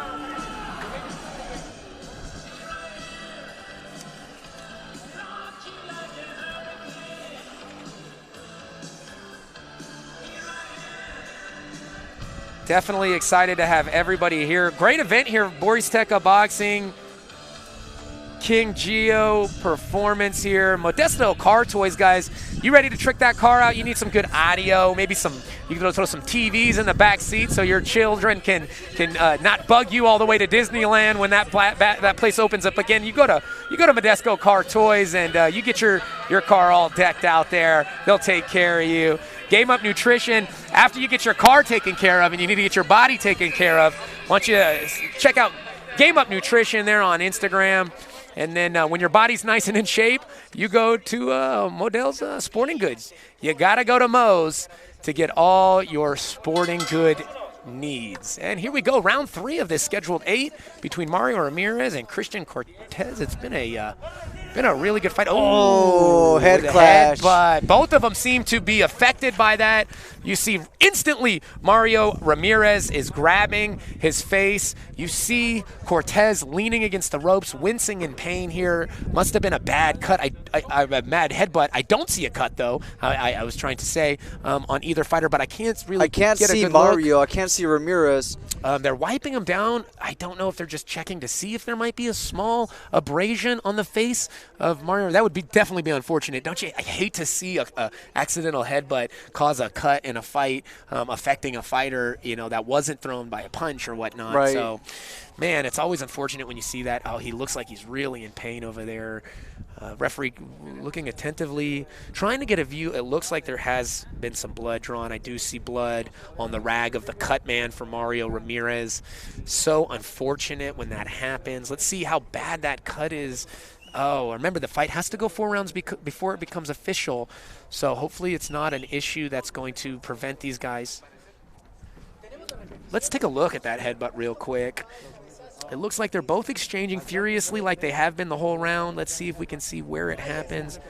Oh, yeah. It had to be there. They're both kind of leaning in to throw punches, and they were so close that they ended up clashing heads there. Still working on the small cut there of Mario Ramirez.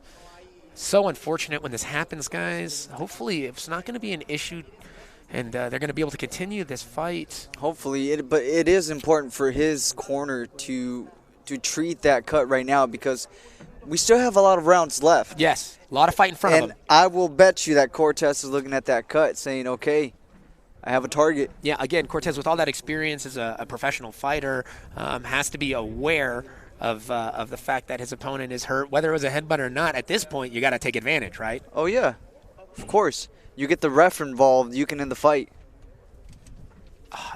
It looks like they're collecting cards. I don't see them taking off the gloves of Ramirez, so we may have hope. Now, I'm under the belief that, if something happens before the 4 rounds are concluded. Oh, they're taking his gloves off. Oh, no. I believe this is going to be a no contest.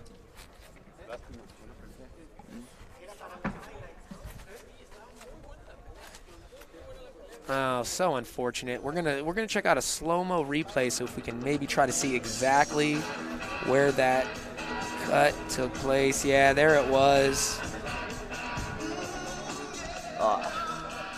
Wow, how unfortunate. It was a really good competitive fight up until that headbutt there. Oh, yeah. Dylan. So unfortunate to see that happen. You know what? But I do want to give props to Borizteca for protecting the fighters. It's a small cut right now. If it would have gone on to the 4 rounds that were left, it could have, produced a much bigger injury. Yeah, definitely disappointed. Looks like this fight is not gonna be able to play out to this 8-round exciting battle that was culminating and taking shape here. And ladies and gentlemen, by the recommendation of the physician on ringside due to an accidental headbutt, the referee forces the bout to stop officially at 9 seconds of round number 3. Damas y caballeros, un cabezazo accidental lleva a la decisión del médico del ring para detener las acciones por medio del referee con un tiempo oficial de 9 segundos en el round número 3. Therefore, this bout is a no contest. Por lo tanto, este combate es sin decisión. Bummer. Big time bummer here. It is about the protection of the fighters, though. You got to make sure that, things like this, very unfortunate. I'm sure both these fighters disappointed because it was shaping up to be a great fight, Dylan. Oh, yeah, definitely. I know Mario's fans are disappointed. I'm trying Mario, even though he is from Gamalu, he has a lot of fans here in Tijuana. Yeah, and he again, he said he's in the great shape, maybe best shape he's ever been in. Very confident, was not worried at all, going 8 rounds for the first time. And it looked like he was, just starting to get going there. Cortez coming forward with great pressure, landing some good shots himself. I'm trying to take a look here, so, doesn't seem like the cut is too debilitating. But, you know, it's all about the commission protecting the fighters. You can see the sadness on the face. Pronto tendremos Both fighters. Cristian Cortés contra el Mario Güero Ramírez número 2. Espérenla muy pronto. Yeah, we're going to have to get these guys back in here, Dylan. There's no way this score has to be settled. I mean, these guys were just really starting to exchange big shots and feel each other's power. Looked like they were just really starting to have fun in there. I mean, I don't know how much it costs to rent the horse for the day, but I mean, you know. The horse alone should make this fight happen again. Yeah. Let's go ahead, guys. Hey, if it's Friday night or any night you want to look fly when you're going out, maybe having dinner with your lady, hit up Stay Sharp Barbershop, guys, and they'll make sure that they keep you looking fresh, fly as can be for any of the events you need to be looking good for. Hopefully at those events, you're drinking Pacheco tequila, guys. Tequila Pacheco 1998. Check them out on Instagram. Go check out all their great tequila products. But the best way to check it out is to take a sip here. You got KR27 Group, LLC, of course. You need that representation, guys. They're the group to go to. Also, international flavors, guys. Those are the best flavors in the Bay Area, guys. You need to spice up your next barbecue. That is the place to get all those wonderful flavors. And if you don't want to do your own barbecue, go to DJ's Tri-Tip. He'll take care of it for you. Check him out on Instagram at DJ_Tri_Tip. DJ's Tri-Tip. He'll take care of you. If you're not feeling like Tri-Tip and you want some tacos, or maybe you want to use some of that Tri-Tip in your tacos, guys, you know, that's the place to go. Don Hugo's Tacos. He'll take care of your taco needs. And, of course, Combat Sports Collective. So many wonderful combat sports. As soon as we get going, you're going to need some representation. Guys, that's the place to check out if you need some action there. And, of course, guys, who doesn't love some pizza? Gotta check out the Pizza Factory, guys.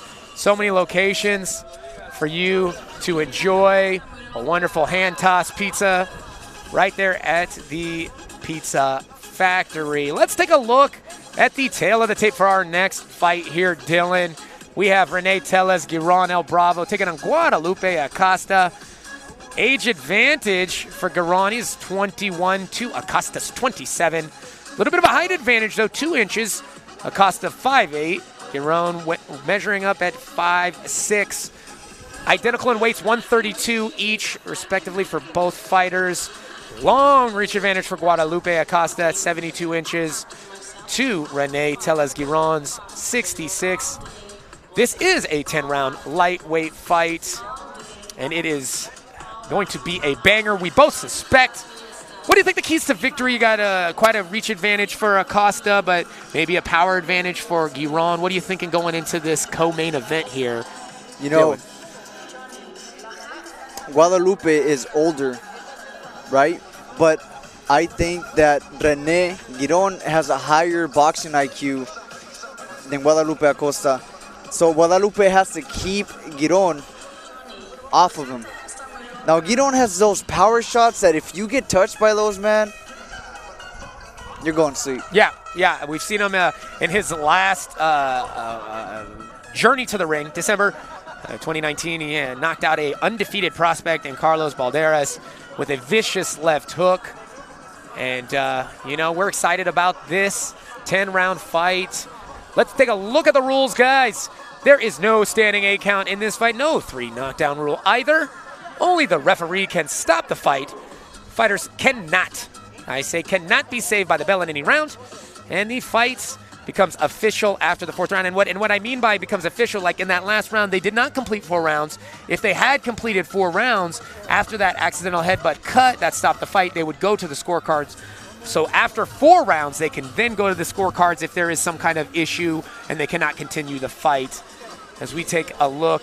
De Aguascalientes, Aguascalientes. Guadalupe Acosta. Guadalupe, El Lupe Acosta, 27 years old, making his way to the ring as he slips underneath the ropes. He has the blue shorts with the white trim. Interesting Got the nice socks there. I right see there. Look like a cannabis leaves on his socks here, maybe representing a little bit of his recovery regimen. Querétaro, René Téllez. René Téllez, Girón. Man. Real cool, real calm. Look at the hair is perfectly placed here. He's coming out to XX intro. I love this song. One of my favorite highlights is a highlight of Muhammad Ali. Muhammad Ali, of course. You know, yeah. And of course. Yeah, this is a great highlight tape. He must watch it for inspiration as well. He chose this song as his walkout song.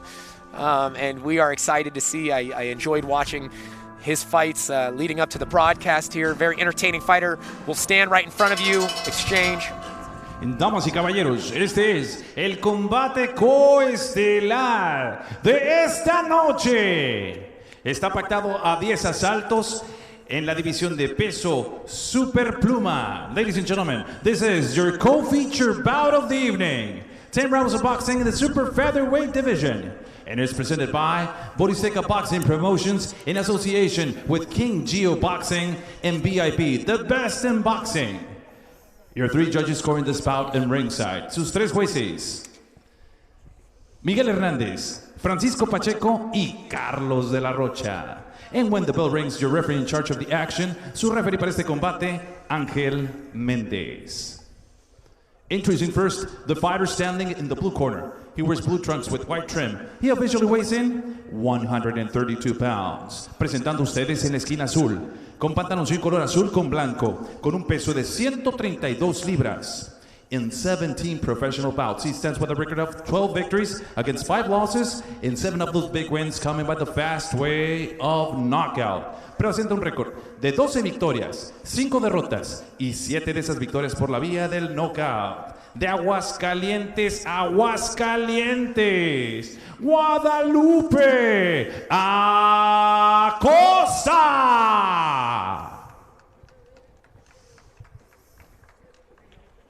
And his opponent across the ring, standing in the red corner. He wears navy blue trunks with silver trim. He officially weighs in the same 132 pounds. Y su rival en la esquina roja, con pantaloncillo color azul con plata, con un peso de 132 libras. In 50 professional bouts, he standing with a record, a near perfect one. 14 victories, 1 defeat, and 8 of those victories coming by the fast way of knockout. Presenta un récord casi perfecto. 14 victorias, 1 derrota y 8 de esas victorias por la vía del knockout. El originario de Querétaro, Querétaro. Y ahora representando los colores San Diego House of Boxing, San Diego, California, USA. René Téllez Girón. And now with the final instructions, your referee in charge, con las indicaciones finales, su referee, Ángel Méndez. 10 rounds, 10 asaltos. Gentlemen, follow my instructions and obey my commands at all times. Caballeros, sigan las instrucciones, protéjanse a todo momento. Buena suerte a los dos. Good luck. Here we go, guys. 10 rounds scheduled in this super featherweight co-main event between El Bravo, René Girón, 14-1 with 8 KOs. He is rocking the dark blue shorts with the silver trim, taking on Guadalupe El Lupe Acosta, 27 years old. Both of them orthodox fighters here coming out to share the ring. Both of them has gone 10 rounds. Neither of them is going to be in new water here, uncharted territory with this 10-round fight. They've both been there before. They say they're both ready. I asked Acosta, he's on a bit of a losing streak. He won his first 8 fights. He's lost his last couple fights. I said, what have you done to redirect course? He said, power. I've been working on my power shots. I needed more power. Been working on my strength and conditioning. I know I'm going to need to use some power to get the respect of Girón, who he knows is coming into slug. But Girón says he feels super motivated. First fight in a while, in a year. But he's been training hard, and he is excited to show that he is still in great shape. And they are already trading. Such a size advantage for Acosta, but Girón is not intimidated at all. Size advantage, but the power is definitely with Girón. And you can see the calmness right now. Acosta feels like he has to go towards him. So Girón is making him work. Big overhand right. Wings over the head of Acosta. And Girón has that waist movement. He was doing fantastic with the waist movement, which is dangerous for Acosta because the more he throws, the more openings he's making for Girón. Yeah, he is. Like right now, he's throwing, he's landing those soft little punches, but Girón's not worried. He's moving his head, he's moving his waist. And I've seen this out of Girón before with that last Balderas fight. Sometimes he just kind of stands there and shows that he's willing to sit there and slip and rip punches. But once he's like a shark with blood in the water, once he hurts his opponent, and he will come forward hard once he realizes his opponent's starting to weather. But he's calm in there so far. That's a nice overhand right there, does Girón. He's doing a great job at attacking the body. The very first punch was a jab to the body. Big shots. That's going to make Acosta drop his guard up top. You see him lowering his guard already as Girón continues to jab at that middle part of Acosta's body. That can be a very dangerous thing to do, lowering those hands away from that face the way Girón throws those overhands and power shots. We've seen him put people down with a vicious left hook. It looks like he's trying to land a big overhand so far, knowing that big opponent. Is that a punch you try to land against a taller opponent, that overhand, knowing that his head's going to be way up there? You could. It depends on pretty it depends what you see the very first round. So if you see him holding his head up high, that might be a punch that you look to try to set up with body shots. Yeah, and if he has his guard up real tight to his face, you're going to have to, do a little feints, hit him in the body, hit him up top till that blockade is open. Nope, 10 seconds left here, a little pause in the action. They kind of shake. You see the power punches of Acosta don't seem, he's not turning him over quite the same way that Girón does. So even when they land, it doesn't seem to have nearly the same effect. I don't believe those punches that Acosta's throwing right now are power shots. He's throwing them more just to throw volume, because Girón is moving forward and he's throwing those power shots real calm, real slow. But this was the first round. Now both fighters know what the other fighter's bringing to the table. So we're going to see the adjustments. In this round, we're going to see how the rest of the fight is most likely going to go. Speaking of adjustments, what does Acosta have to do in between rounds to adjust and be more effective in the second round against Girón? I don't think Girón respects his power because Girón is standing there receiving. And like Acosta said, he needs more power in those shots. Right now, he needs to sit down. He's a little bit tall, and he's moving. He's using the ring, which is it's good. He's not receiving a lot of punches. But if he wants Girón to respect his power, he needs to sit down on him. Sit down, throw the punches, and then move. In that replay we just watched, you saw that power punches coming from Girón. Girón looks like he's a little bit more active. Both of them look a little bit more frenetic in their pace so far here today in this second round. And we'll see. Oh, there's that overhand.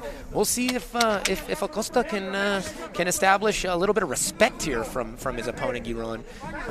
You see how he's throwing that jab too, Acosta is? Yeah. He's throwing it without any weight, without pushing off the back foot. He's just throwing it. That's why Girón doesn't have respect for it. Oh, and he's trying to catch him. Really ripping hard. He's trying to catch him with that overhand right too every time he throws that jab. Yeah, and I'll tell you, vicious uppercut from Girón, and then it follows up with hooks to the body. Another hook to the body. Oh, Girón looking real sharp, slugging away at that body. Oh, slips it when comes the uppercut. No, says Acosta. Didn't hurt me. Often means, yeah, it did. That means it hurt. Yeah, but, look at him put his head down. He said, it's a big right hand himself. It just doesn't seem to have the same pop. Again, saying that you want to throw harder shots and getting in there against a guy like Girón and throwing those harder shots can be a bit of a precarious situation there.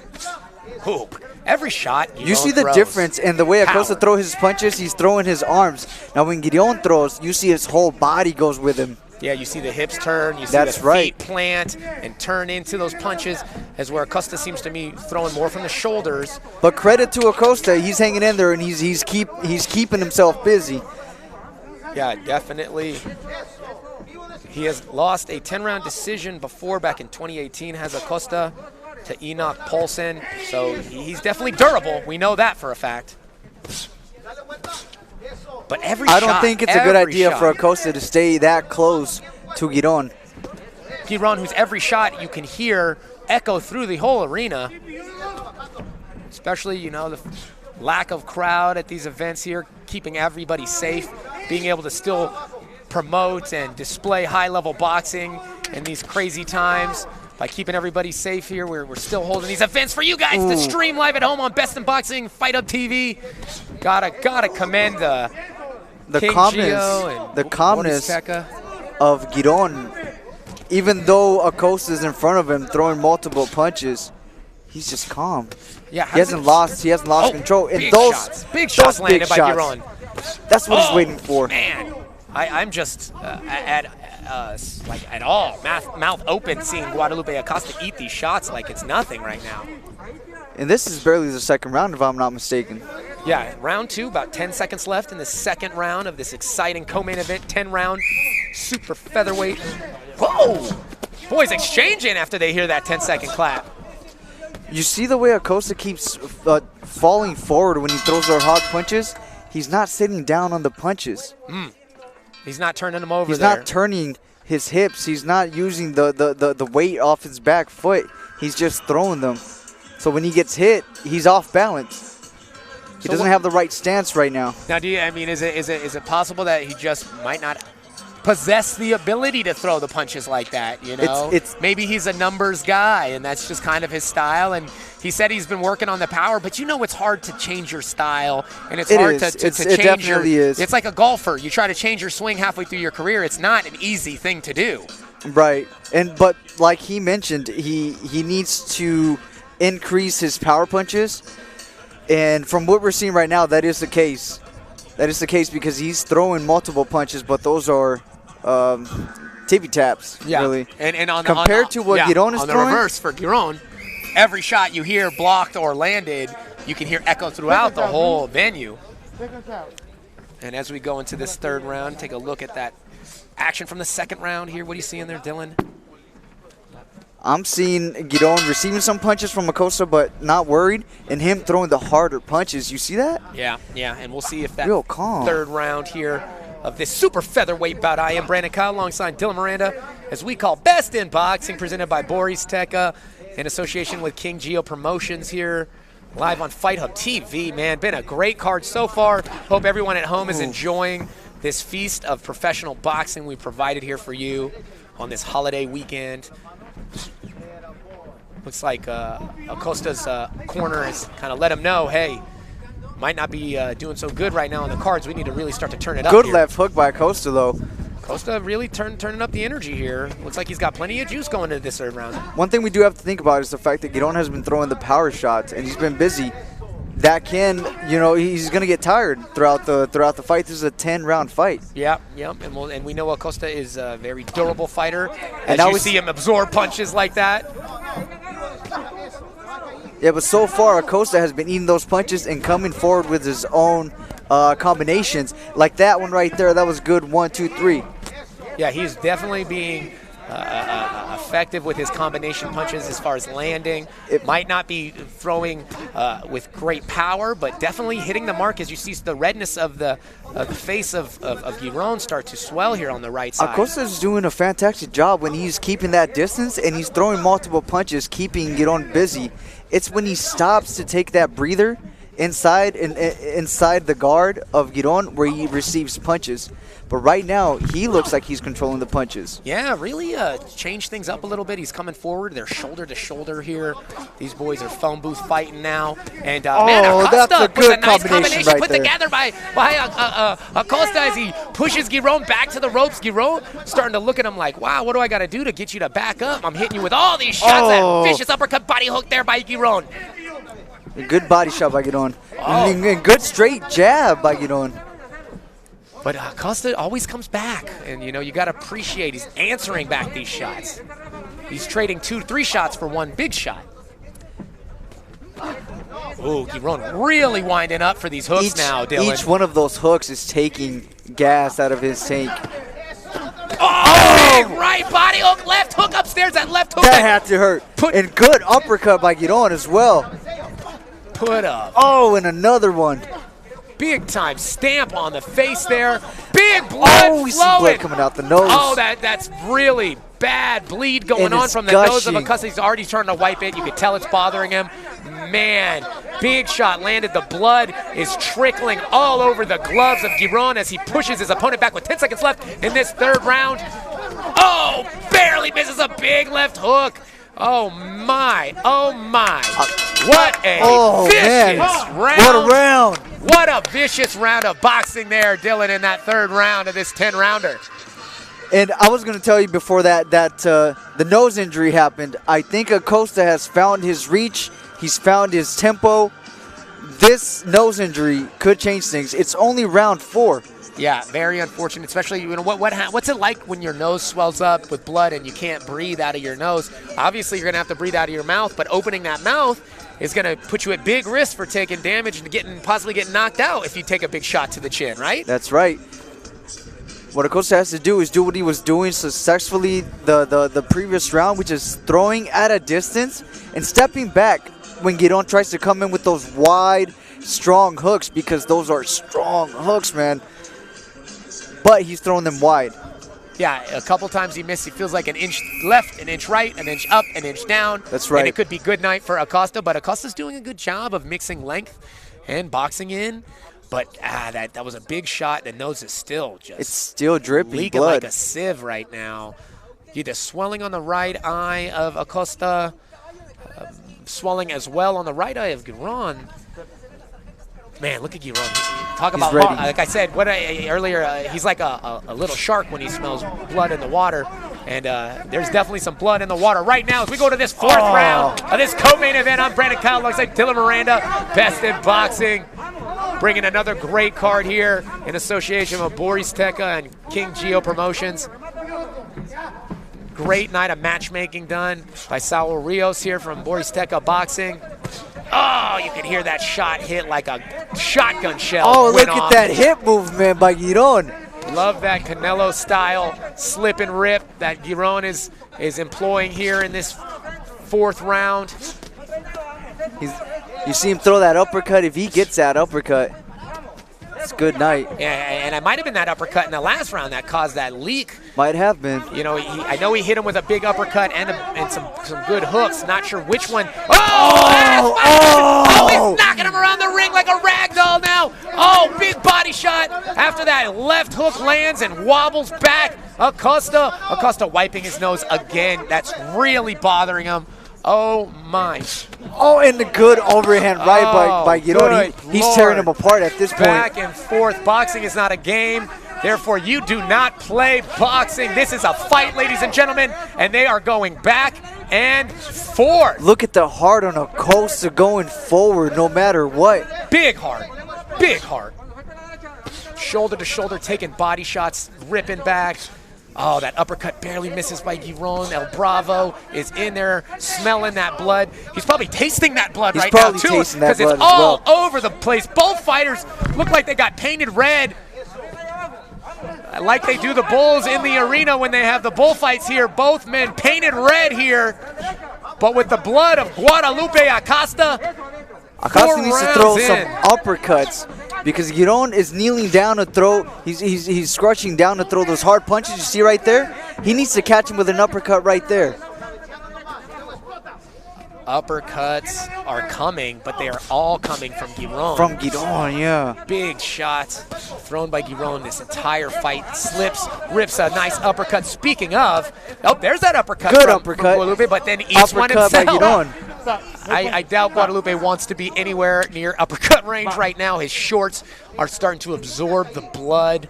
You can see it is leaking all over. Even the back of Girón has the blood of his opponent. So much blood. Acosta is slipping in his own blood here now. Wow, what a war these two are going through. What heart both men are showing, but man, Girón is just throwing big bombs, and hasn't been able to wobble too hard Acosta, but man, you assume one of these shots, if it lands, it's going to do some major damage, possibly put down Acosta, but showing all the kinds of heart, the mutual little displayers like, oh, big mistake I feel like Acosta just made. I saw him just blow his nose. I understand, right? When you blow your nose. That could be an issue. It's bad, right? Yeah. It swells up. It's the worst thing you can do, right? As a boxer to blow your nose like that, oh, he spits the blood on the gravel floor of this bullfighting arena here at Nuevo Toreo. As we have the doctor and the paramedics checking him out.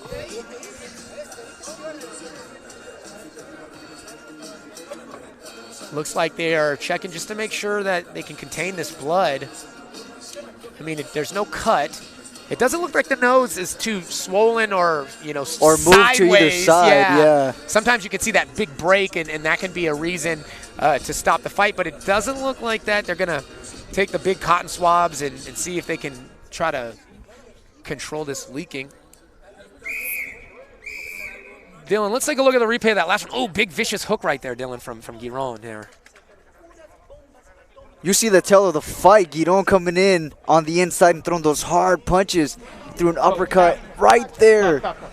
And he's attacking the body after the uppercuts as well. Yeah, I like how he follows up. He either starts with the body and finishes up, or starts with the up and finishes with the body here. Very, very... real smart fighter. Yes, intelligent fighting there. He's a boxer, but he's also definitely a brawler. Oh, nice left hook. Good left hook by Costa. But, man, will anything earn the respect of René El Bravo Girón? He takes a shot, comes back even harder. I hear these body shots. It sounds like a 12 gauge going off in the back whenever he lands these shots. But, man, Guadalupe Acosta will not be denied. He keeps coming forward, keeps throwing punches here. Blood or no blood, he does not care. Nose could possibly be broken. It is not deterring him from moving forward. And again, like you said, big power shots you throwing him from Girón, that might start to empty gas tanks later on in these 10-round fights. Yeah, because you know what? Right now he's taking more and more time to come in and throw those power shots. Maybe taking a little break in this 5th round. This is about the halfway point coming up here in the fight after this round, so maybe he's taking a little bit of a breather and knowing that, man, maybe I'm not going to be able to put Acosta out with one big shot. Maybe I need to conserve my energy. This might go a bit longer than I expected it to after I landed those big shots early. And you see Acosta, man, even though he's a much longer fighter, doing pretty good on the inside right now. Yeah, he's staying busy. And what he's been doing when Girón puts a lot of effort on those punches, he's taking a little step back like he did right now, where he can counter and possibly put an end to the fight. Great shots coming from both fighters here. Speaking of great shots, Global Sports streaming crew is getting some great shots of this action here at this beautiful Nuevo Toreo. Oh, good uppercuts. Bullfighting arena here in the heart of Tijuana. As we see these guys in the middle of the ring exchange. What bravery, I should say, for El Bravo. But, I mean, I think even Acosta's showing more bravery here, eating these shots and continuing to come forward. Oh, yeah, and you see him with his mouth open. He's breathing through his mouth right now. I think his nose is just out of the game. Completely plugged up at this point. You can't, expect anything else with that much blood coming out of the nose. There's no way he can breathe out of it, and if he tried to, probably would only make it worse. Oh, yeah, he painted the entire ring with that nose. Oh, good body shot by Girón. Guys, I feel like taking a knee after just looking at these body shots land. I don't know how Acosta stands up through all of this. He's got the heart of a champion for sure. Definitely showing that heart right now. Oh, good one too by Acosta. And good body shots. He's going 1-2 upstairs, 1-2 downstairs. Now maybe, 10 seconds left here, this 5th round. Moving on. Oh, big shot from Girón. Girón is really trying to stamp this 5th round with big shots on Acosta after Acosta had a pretty good round. Barring all of these shots he's eaten already, he's still coming forward. Still aggressive with his shots. Still willing to fight on the inside with Girón. Wow. What a fight we have. That just shows the heart of a tough Mexican fighter right there. And both fighters, but Acosta eating the shots he's eating. His corner desperately trying to wet a rag to wipe the face here. Acosta has received some tough punches, man, and he keeps coming forward. Oh, here's some of these exchanges, Dylan, from that last round. Those big body shots right there landed for Girón at the end of the round. Oh, good left hook by Girón. And that's the tail of the tape where Acosta's throwing multiple punches But Girón is moving side to side, and he throws those hard left hooks, hard right hooks. As you were saying, yeah, that he needs to maybe throw a little bit more power, but I mean, he doesn't care about range at this point. You know, we assumed that much taller fighter would try to keep range, but that was out the window pretty early in this fight, as we are halfway through this scheduled 10-rounder super featherweight fight here between El Bravo, René Téllez Girón in the navy blue, the Mexico on the back of his shorts there. You see the light blue shorts for Guadalupe Acosta. 27-year-old Acosta taking on the young gun, 21-year-old El Bravo Girón. He had a good 1-2 right there, where he jumped in, jumped out. That's what he has to do with a fighter like Girón. Now, 1-2, boom, boom. Would it be a good idea for Acosta to start to throw some body shots? Because he hasn't really gone to the body very much. We're halfway through here, you know, talking about trying to take the juice out of Girón. I mean, I know you might be putting yourself at risk to try to drop low against a guy like Girón, though, yeah? Yeah, but you know what? I think he could do it if he disguises it with a combination 1-2 body. Finish to the body. Finish After to the body. Quick 1-2. Because he's already conditioned Girón to expect punches up top. He hasn't really thrown punches to the body. Yeah. But I know it's difficult with a more compact fighter to land those body shots. Yeah, because you see how he has his guard kind of low? It protects his body and it protects his head. Yeah. That's the benefit that he has of being a smaller, more compact fighter. More compact fighter.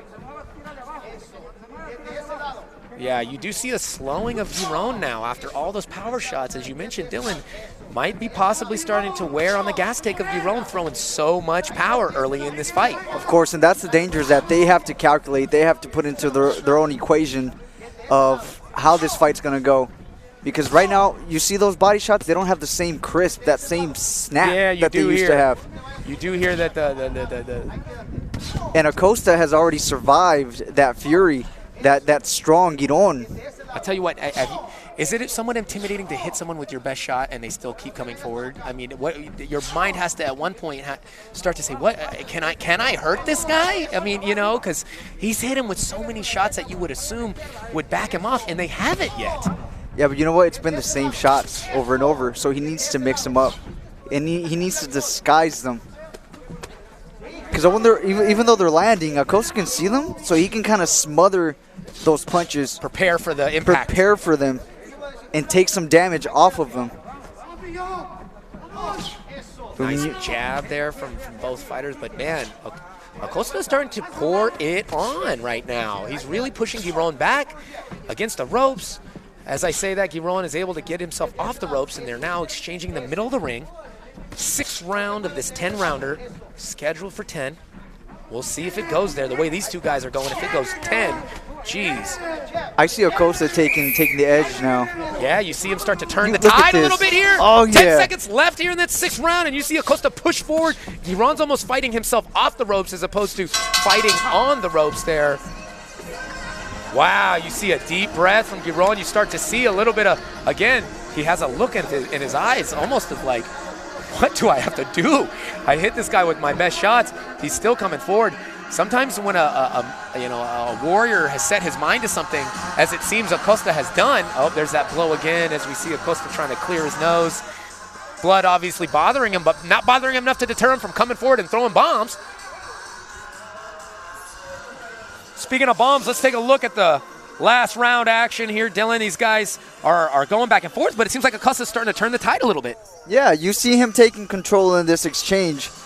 And at that distance is where he does the most damage. It's when he gets close to Girón that he takes those shots to the body, shots to the head. Yeah, you know, Acosta probably took that round, and it might be the first very clear, round victory for Guadalupe Acosta. But they have been close rounds back and forth. But you see as the second half of the fight progresses, Acosta seems to be stealing that momentum a bit. Girón looks like he had a nice rest, though, and he's looking like he's sharp again here going in to this 7th round of a scheduled 10-round super featherweight match here between El Bravo René Téllez Girón in the dark blue shorts, light blue shorts worn by Guadalupe Acosta.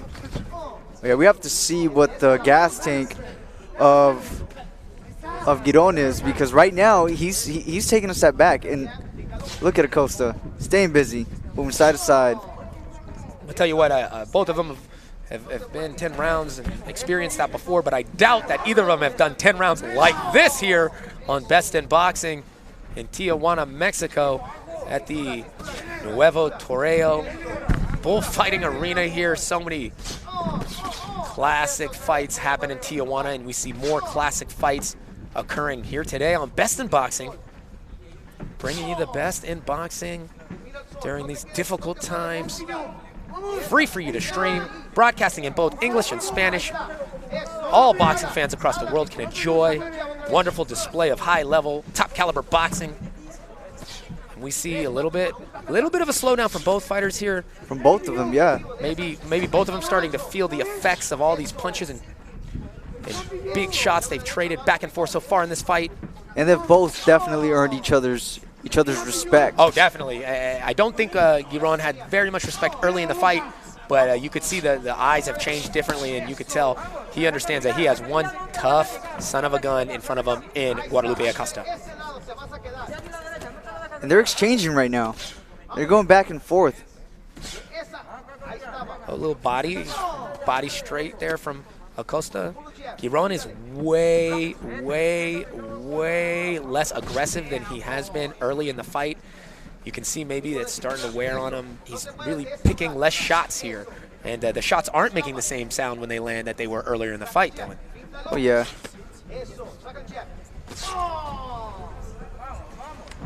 Yeah, can you get a second wind when you take a little break in between, in the middle of a fight or whatnot? We've seen many pro fighters do it before. You definitely can, Brandon, but it's risky, especially with a fighter like Acosta that's on you. He's staying on you and he's staying busy. He's throwing a lot of punches. At any moment, any punch could end the fight. But we see Girón going after Acosta right now after hurting him with a body shot. Maybe his little break he took the last round and a half is starting to pay off here, because you see Girón coming forward now with those big, heavy shots once again. But again, they're fewer and far between, and look, starting to miss big shots now, Dylan. Oh, good straight right hand by Girón. And another one. 2 in a row. Land on Acosta. Oh, and the referee doesn't even do a count. He looks one time in Acosta's eyes, and Acosta is finished with that. What a fight. KO victory out of nowhere. God. So I guess that answers my question. That little break, that little time off he took in the last round, did Girón really benefited him, because he came and he finished the job here in this 8th round. Wow. 7th round of this 10-round fight. And as we see Girón go over there and check up on his opponent, Girón did not have respect for his fighter at the beginning. We see him checking up on him now. This is what boxing is about, man. Both these guys got to know each other inside that ring. Congratulations to Girón. Fantastic job by Acosta. All right, let's take a look at that fantastic finish by El Bravo Girón here. What is going on? He's pushing him to the ropes and lands one big right hand, Dylan. Slips a 1-2. Whoop! Oh. And lands a second big right hand, puts him straight to the canvas. Dumbfounds Acosta with that right hand. And you know what? It was that wide right hook hand that he was throwing throughout the fight. He finally got it to be where he was intending to put it, and it did its job. It did its job all right. Another vicious KO victory for the up-and-coming rising star in boxing. El Bravo René Téllez Girón improves his record to 15-1 with 9 KOs. Very entertaining style, very effective style. Let's take one more look at that vicious KO victory, guys, as we see a shot of the very brave, very, very, just impressive heart of Acosta in the corner, smiling already. That's a warrior right there. I think he realized, he got caught, but man, he was bringing it back. It's always unfortunate to see a fighter go down like that and get hurt, but looks like he's okay now. The referee didn't take much time as we see that slow motion knockdown here. There's the final punch of the fight. It was right on the button with the right hand. That was a very quick, short right hand that landed right where it needed to. I'm going to go. Ladies and gentlemen, this bout comes to an end officially with a time of 2 minutes, 59 seconds in round number 7. Tenemos a tiempo oficial 2 minutos 59 segundos en el séptimo asalto. Declared your winner by the way of KO victory. Su vencedor por la vía del knockout. Querétaro y House of Boxing, San Diego, California, USA. René, el Bravo Téllez.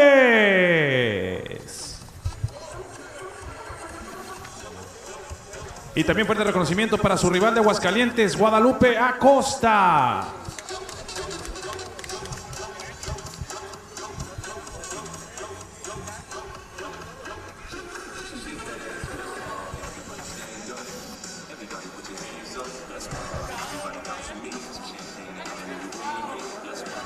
Congratulations to both fighters for stepping into that ring.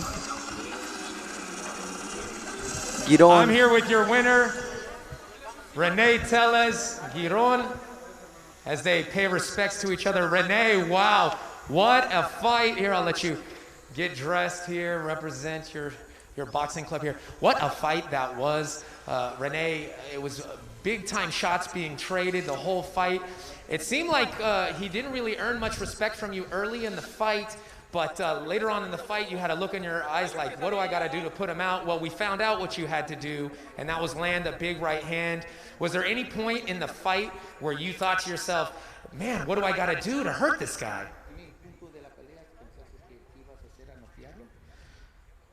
Pues fue un rival grande.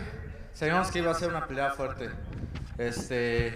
Pero para eso nos trabajamos muy duro. No creíamos que fuéramos a llegar tan lejos, pero me sorprendió más él, la verdad, por su valentía. Quiero agradecer a Frank, a mi familia y todo mi equipo que me apoya allá en Querétaro, Fitness Sport, Jimmy Arellano, y a mi coach, Half House de Boxing. Estamos muy orgullosos de esta victoria y vamos a ir por más. Well, we understood that he was a high volume puncher, and when he came in, we thought we would stop him a little bit earlier, but he took a shot, and he showed he was a valiant warrior. But yeah, he wants to thank his manager, Frank Espinosa, his family back in Querétaro, and House of Boxing, and everybody that took part in this camp. Yeah, that was a beautiful display of boxing. We've seen you take people out with the left hand. Now we see you take people out with the right hand. You obviously possess power in both hands. Going back to the gym now after this wonderful victory, what do you plan to work on to add to your game for your next fight? Regresando al gimnasio, ¿qué vas a trabajar? Hacerte más mejor en el gimnasio y para la otra pelea. ¿Qué piensas trabajar más? Tenemos que trabajar más la contundencia, los golpes, más movimiento de cintura para estar más completos. Sabemos que pegada no nos falta y sí, pues hay que hacerla todavía más fuerte para cualquier rival que nos toque. We're going to go back. We're going to work on some head movement. You know, you understand we have power in both hands, but there's different levels to this stuff. So the object is to hit and not get hit, and that's where we're going to go back, and he's ready to start working, and with the help of Frank Espinosa, move on up the ranks. Well, that's wonderful, guys. And what an exciting fight that was. What a great performance. Great KO victory. Guys, let's hear it one more time for your winner tonight's bout, René El Bravo Girón.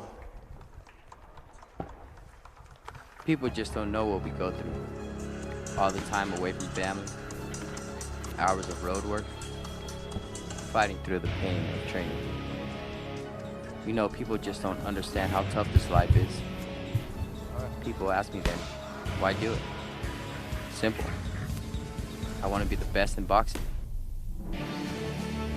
Follow Best in Boxing on YouTube, where the future stars of boxing fight.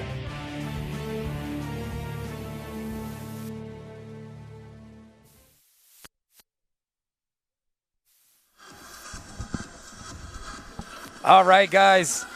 You got to stay sharp. You know, you're going to go out Friday night. You're going to go try to pick up the ladies at the club one day again. Stay sharp. That's how you stay sharp. Even through quarantine, still got to stay sharp. And when you're ready for that fresh dew, Got to hit Stay Sharp, Baba Shop, guys, right there.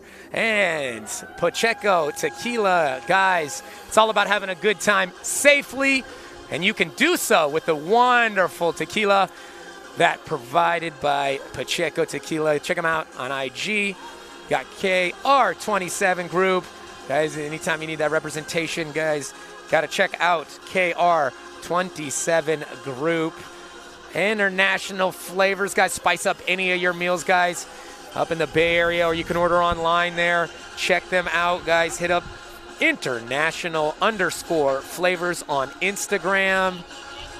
But if you don't want to do the cooking, you can go ahead and hit DJ's Tri-Tip and Barbecue. They'll do the cooking for you, so you can just sit back, relax, and enjoy. IG DJs_Tri_Tip. You're not feeling like Tri-Tip? Maybe you're thinking about tacos. Well, check out Tacos Don Hugo. They will fulfill all your taco cravings. Check them out on IG at tacos_Don Hugo. Need some sports representation? Combat sports representation is possible. Just got to hit up Combat Sports Collective and combatsportscollective.com. And after that fight that you have, after you get represented by Combat Sports Collective, you hit up Pizza Factory. Everybody knows after that weight cut, whole pizza sounds good. So hit up that Pizza Factory, and they will take care of you.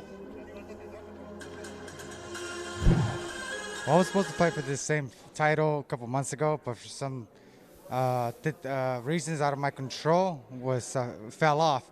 So as a fighter and / promoter, the opportunity was presented, and we took advantage of the opportunity. And, now we're here fighting for the WBF International Lightweight title. Pues es una motivación muy grande, una emoción muy grande. A mí al momento que me ofrecieron la pelea por el campeonato pues me sentí mucha felicidad y muy motivado de ir por este campeonato. Like anybody I wanted to in the world. As a fighter / promoter, I don't want to take away this from the fans, from myself as a challenge, and I don't want to cheat nobody. So I picked Jose Luis Roa as my next opponent because he's a tough opponent. He only has one loss early in his career. Other than that, he's knocked out most of his opponents. And I'm just here for the challenge and looking to bring a great show to all the fans and to myself tomorrow night. Pues no un error, porque aquí en este deporte la verdad pues no se sabe. Uno siempre quiere ir sobre el mejor, obviamente, para ser mejor. Entonces pues a lo mejor es la decisión que él tiene de ir con alguien bueno para calarse o ser mejor.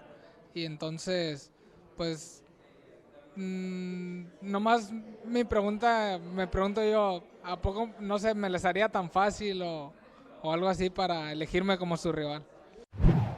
You guys know me. I don't sit here and cherry pick, especially this stage of my career. I could have picked anybody in the world to fight in this main event and look good, but there's no fun in that. There's no challenging yourself in that. You're not challenging yourself. You're taking away from the crowd, from the fans, an awesome fight. As a fighter / promoter, my job is to get the best fights available. Sí, así es. Venimos muy motivados y con todo para llevarnos ese campeonato. Primeramente Dios, y pues ojalá se vaya con nosotros y sí, pues es el objetivo, llevárnoslo.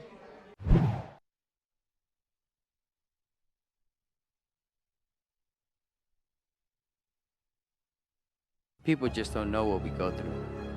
All the time away from family, hours of road work, fighting through the pain of training. People just don't understand how tough this life is. People ask me then, why do it? Simple. I want to be the best in boxing. Follow Best in Boxing on YouTube, where the future stars of boxing fight.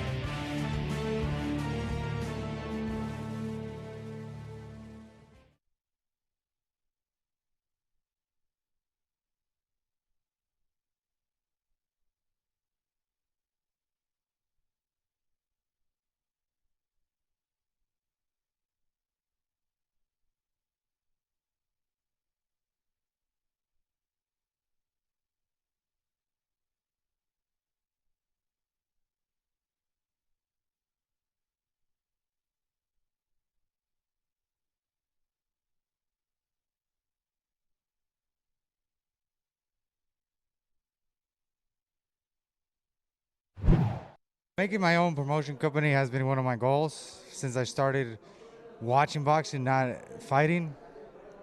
But it's been one of my goals to become a boxing promoter. You know, I see a lot of these fighters, they don't have any help, any proper advice, and I've learned a lot throughout the years. So my goal is just to help out these fighters and, you know, look for that superstar in boxing, your next superstar. Being a promoter and also being a fighter and having my first event as the main event is, you know, it's off the bucket list, you know, and it's pretty dope because it's my first event. I'm able to do this as my first event. You know, it's boxing, you know, and it's a beautiful sport, and I just want to, you know, be able to showcase my talents to the world, and also as a promoter, look for fighters that don't have that opportunity.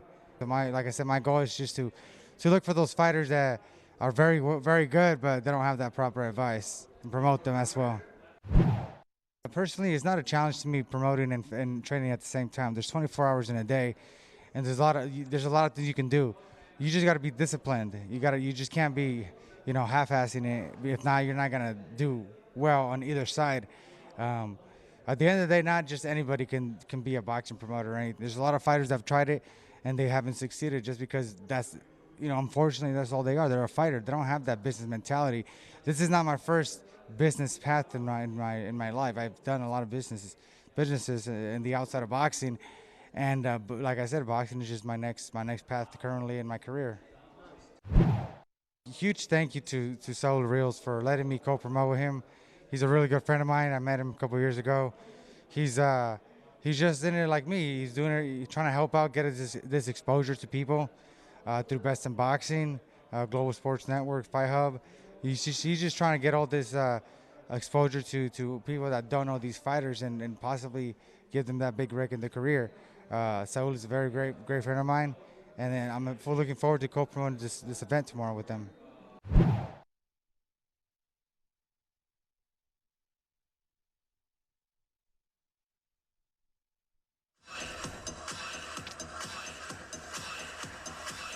Wow, what an exciting night of fights it's been here in Tijuana, Mexico, and we are ready for our main event, a 10-round lightweight bout. On the line is a WBF International title between Giovanni Gonzalez and Jose Luis Roa. Gonzalez, 30 years old. 5 years younger is Roa at 25. A little bit of a height advantage for Roa, 2 inches, 5'8", to Gonzalez's 5'6". Both men weighed in at the weight limit of 135 pounds. A quite significant reach advantage for Jose Luis Roja, 69.5 inches to the 63-inch reach of King Gio Gonzalez. And we are excited about this tape. What do you think it needs to happen here for each fighter to be victorious in this 10-round title fight tonight, Dylan? Jose Luis Roya is the longer fighter. I don't know how successful he's going to be keeping Giovanni Gonzalez at a distance. We've seen him before, Giovanni. He has a good hip movement, the good in and out. I'm not sure if Giovanni Gonzalez's inside game is as good as Jose Luis. So that's the key to winning right there. Well, let's take it to Pablo Flores and see who's going to take it. Your attention to the center of the ring. We have a special guest, and it's sponsored by Borizteca Boxing Promotions and King Gio Promotions.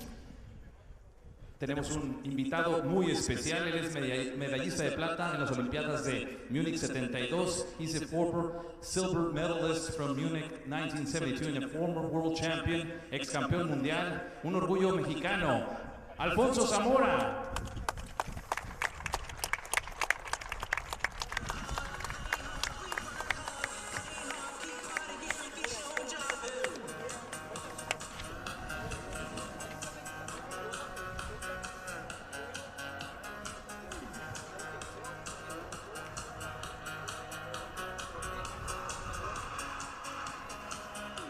A huge shout out to him. As we have Jose Luis Roa already inside of the ring. He didn't want to wait for Pablo. He said, I'm ready to go right now. From Stockton, California, USA, Giovanni King Gio Gonzalez. He came out robed up, ready to go, but King Gio just make his way to the ring here. Seen him on Best in Boxing several times. He's a fan favorite, super exciting fighter. Can really do so many things in there. He's got good defense, good head movement, very fluid fighter. Says he'll do whatever it takes. He'll let the fight kind of dictate the style in which he fights with. Let's take it to Pablo. It's time for boxing, and it's time to rock and roll. This is your main event of the day. Set for 10 rounds of boxing for WBF International Lightweight Championship. Damas y caballeros, este es el combate estelar de esta tarde. 10 rounds por el campeonato peso ligero internacional de la Federación Mundial de Boxeo. And it's sanctioned by the WBF president and also the Tijuana Boxing, Pro Wrestling and MMA Commission, Howard Goldberg and Carlos Labastida. Supervisor in attendance, supervisor en turno de Ensenada, Max Zúñiga Lavandera. Your 3 judges scoring this bout in ringside. Sus 3 jueces de Tijuana, Baja California, Manuel Rincón y Carlos de la Rocha. De Los Mochis, Sinaloa, el doctor Román Cruz Rolais. And your referee in charge of the action, su referee para este combate, el internacional, el profesor Juan José Ramírez. Ahora bien, amigos aficionados que nos siguen a través de la señal de VIP, The Best in Boxing, Fight Hub TV en YouTube. Estamos en vivo desde el nuevo toreo Don Carlos Bowser, desde la frontera más visitada del mundo, Tijuana, Baja California, México. ¡Ajusten sus cinturones! Introducing first, the fighter standing in the blue corner. He wears black trunks with gold trim. He officially weighs in 133.5 pounds. Presentando ustedes en la esquina azul, con pantaloncillo color negro con oro, con un peso de 133.5 libras. In 12 professional bouts, he stands with a record of 9 victories, 1 defeat, 1 draw, and 6 of those victories coming by the fast way of knockout. Presenta un récord de 9 victorias, 1 derrota, 1 empate y 6 de esas victorias por la vía del knockout. De la ciudad que capturó el sol, la capital baja californiana, Puritito, Mexicali, José Luis Rojas. And his opponent across the ring in the red corner. He wears gray trunks with white and red. He officially weighs in 134 pounds. Y su rival en la esquina roja, vistiendo pantaloncillo color gris con rojo y blanco, con un peso de 134 libras.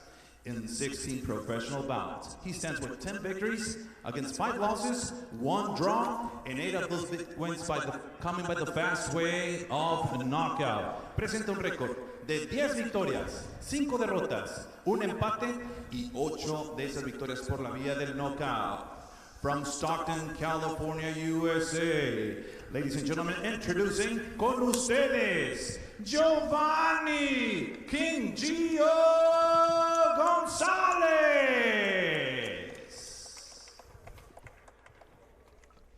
And now with the final instructions, con las indicaciones finales, su referee internacional, Juan José Ramírez. 10 rounds, 10 asaltos. Pelea presentada por Borizteca Boxing Promotions en asociación con King Gio Promotions. Muy bien, ya les di las reglas. Vamos a ver qué bonita. Dense la mano, vamos a la esquina, choquen los guantes y Dios los bendiga. Siempre protegidos los dos. Here we go, folks. A 10-round bout scheduled for the vacant World Boxing Federation International Lightweight title between King Gio, Giovanni Gonzalez, in the, I guess they would be with gray shorts here with the red tassel there, taking on Jose Luis Rojas. He's in the black shorts with the gold trim. I'll tell you what, these are definitely some championship shorts these guys are wearing here today, Dylan. Oh, yeah. These guys knew how important this fight is for this WBF Lightweight International title. Good jab war to start off the round. Expect super high level from both of these guys in this fight. Tons of experience. between the two here. 30 years old is Giovanni Gonzalez. 5 years younger is Jose Luis Rojas. Rojas sitting low, squatting on that jab. Now, one thing about that jab war that they're having is that Roa has the reach advantage. I believe it's about 3 or 4 inches. Yeah, quite a bit of a reach advantage there for Roa. So when they both throw that jab at the same time, Roa's landing first. So it looks like Gio's going to have to slip his jab of his opponent to land his own jab, because he has quite a disadvantage when it comes to the reach. Gio kind of assessing the opponent. Whoa! Oh. Eats a punch. There's a nice overhand right. Already starting to exchange here heatedly in this first round. Both fighters tight defense. Both gluing their hands to their head there as they come in. Gio sometimes can let those hands kind of get low and trust more his head movement than the hand defense here, but he's keeping those hands fairly high when he gets in range. Good nice right hand. And what I think he's doing right now is that he has the reach on Roa, so he's waiting on him to throw so he can counter. He's a smart fighter, Gio is. Look at that. Definitely a lot of experience there from King Gio. Good jabs there from Gio. Very good jab war going on so far here with these boys. Nice combination by Roa. Oh, nice right hand Good there. right hand. Connect with a left hand as well does Gio. Looks almost kind of has a face of like, get back, get back. Reddening on the rose of Roa already. Very nonchalant look on King Gio's face as he moves forward. Now we hear the crowd coming in, shouting Gio. Like we said, he's a fan favorite here at Best in Boxing, Borizteca promotion. Oh, these boys are right in front of us, exchanging already. Back and forth, and the uppercut barely misses, but a right hand lands good for Giovanni. Gonzalez eat a couple shots there. Nice uppercut to the body there from Roa. Couple slips there from Gonzalez. Gonzalez holding those hands up. 10 seconds left. Opening round of this 10-round title fight. Oh, nice good counter. exchange. Great counter shots landed at the end of that round there by Giovanni Gonzalez. Really good round there, both ways there, Dylan. And that was the first round. These guys are ready, man. They came in, took no studying, just started off with the fireworks. I tell you what, usually there's a feel-out round in a title fight like this. That was a feel-out minute of one round, and in the last 2 minutes of the first round, both of these boys started going. And it looks like kind of similarly to fights we've seen on this card already, you see Gio kind of looking to catch a couple punches, maybe slip and land big counter shots coming back here. And maybe take a look at this replay, and we might be able to see some of that action here. The King Gio, there it is, kind of backing up, takes a shot or two, throws back. He's receiving punishment, but he's waiting for that opening to counter with that overhand left, and he caught him about twice. Giovanni Gonzalez actually began his own promotions company, King Gio Promotions. He's co-promoting this fight. His first event under his new banner here, following the footsteps of a Floyd Mayweather, fighting for his own co-promotion here. Smart businessman, said it's not his first business, owned several businesses before. He's been in the game so long, he just said, I think I could do that and do a good job of representing fighters well and putting together good fights. So he did a fantastic job helping to co-promote this fight here with Borizteca Boxing. And now he's got to take care of business, though, against a very game experienced Jose Luis Rojas, who's coming forward more aggressively in this round. Oh, was able to avoid that counter right hand this time of King Gio. You know, I don't think Gio is too worried about the power that Roa is bringing. Based on his previous fights, when he receives a strong punch, he starts moving around using the ring. Right now, he's staying in front and exchanging. And he said he's going to need to possibly walk into the fire here to take this title home. Oh. And that's exactly what he's doing, walking into the fire here as he takes a couple punches to land. Nice left hook. Left hook to the body there by Gonzalez. Gonzalez has put his head down, but Roa comes right back. Roa not backing up, not taking a step back. Good uppercut by Gio there. as Roa tries to get another uppercut of his own. Oh, nice right hand. Roa's putting together some nice combinations right now against Gonzalez. We're about halfway through this second round, this 10-round title fight here. Gonzalez lands a nice big right hand. Nice left hand, but he's eating a couple of shots as he's in there. These boys are right there, exchanging head-to-head, throwing back and forth. Good left hook. Backing up to the ropes here, taking some shots, throwing some shots back. Hook to the uppercut. Holding the head down here, a little pause in the action, slight pause. Very, very few pauses so far in these opening rounds of this 10-round title fight. Nice body shot there. You heard that throughout the arena.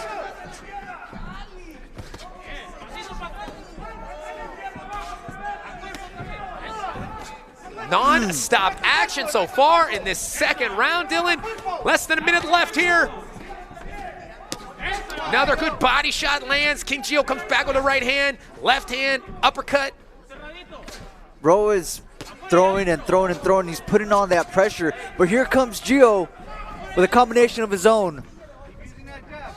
Gio steps back, switch stances. I wonder if this is something he planned to do. Just briefly here, maybe to give him a different look. He's back in an orthodox stance and eating punches here from Roa. Good jab from Gio.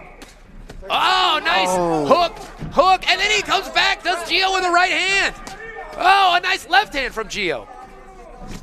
No, Jose hits him with an uppercut to finish the round. Wow, Dylan, I mean, I hate to say it again, but these judges have a tough scoring job in front of them. It's just so back and forth. See, that's why I'm real happy that I'm sitting over here with you watching these fights. Right. I don't have to score anything because that one was tough. Although I do think that Roa took the advantage that last round. Maybe came out, took the first step of aggression there. Yeah, just on the output. We're having a similar view of the previous fights.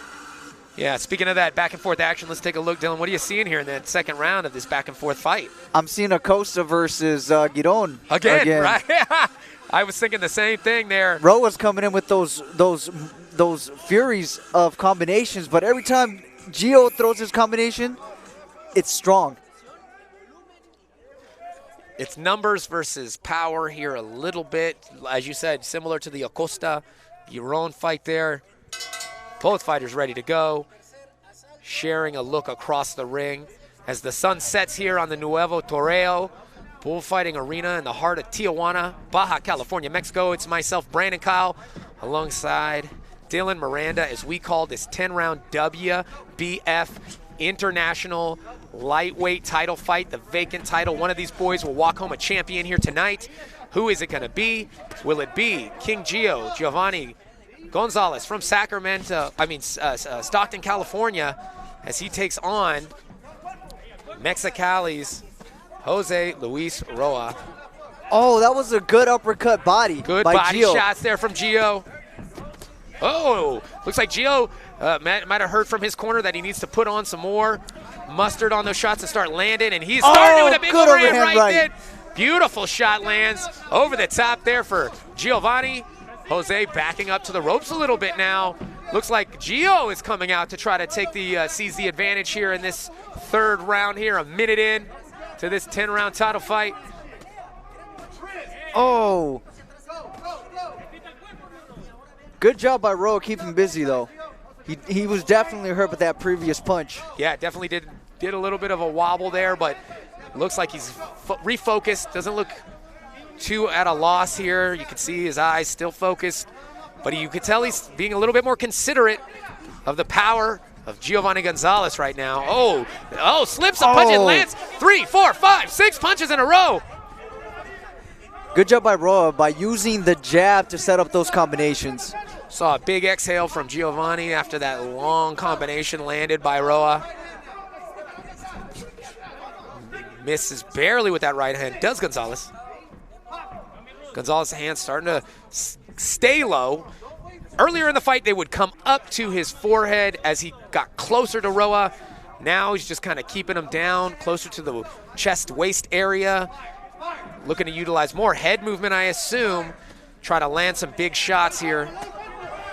Oh, speaking of big shots, here comes Roa landing big shots against Giovanni in the ropes of his own corner here. Good body shot by Gio. They're exchanging. They are definitely exchanging that. Both of them kind of high belt line, so those body shots seem to be landing over there on that belt line. Oh, good 1-2 by Giovanni. With that lean back, comes forward with the 1-2, looked real good. Oh, here's Oh, Gio another turning right it on. hand. 20 seconds left here in this third round. Oh, barely missed that left hook. Kind of landed on the top of the head there for Gio. Good right hand by slipping. Gio. Gio ripping, using that head movement, hands down. Gives him a little touch at the end, almost as a joke there. They laugh as they walk to their corners. Really, really exciting fight in this main event so far here today, Dylan. That's right. I'm at a loss for words right now. That final fury had Gio coming back, but I don't think it was enough to take that round.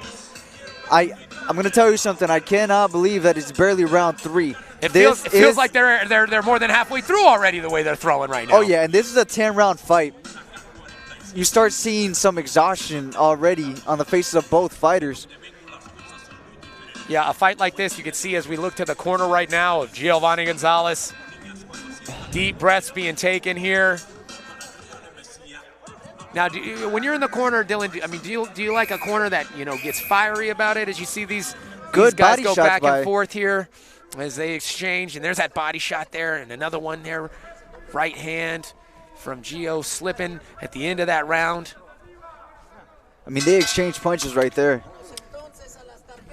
Now, I say Gio's corner doesn't really tell him much, at this point in his career, There's only so much you can say to really fire up a fighter. He obviously knows what he needs to do in there. And so here he goes, starting to throw some more heat, pack some more punch in those leather gloves. Does Gonzalez. He's trying to start faster in this round. Misses a big hook and then took an advantage of by Roa afterwards. Roa has some nice short shots on the inside. Oh, there's that big right hand. There is that big right hand that Gio's been looking to land all night. Likes to slip it and rip it. Looks like he's starting to get loose in there. Really start to feel himself, is Gonzalez.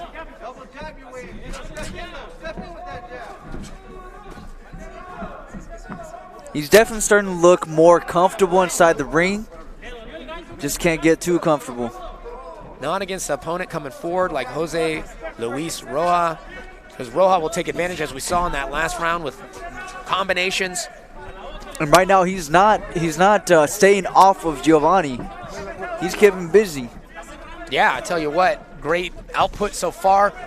He can tell that Gio's tired. That's why he's coming in. He's smelling that blood in the water, and that was a good uppercut right there.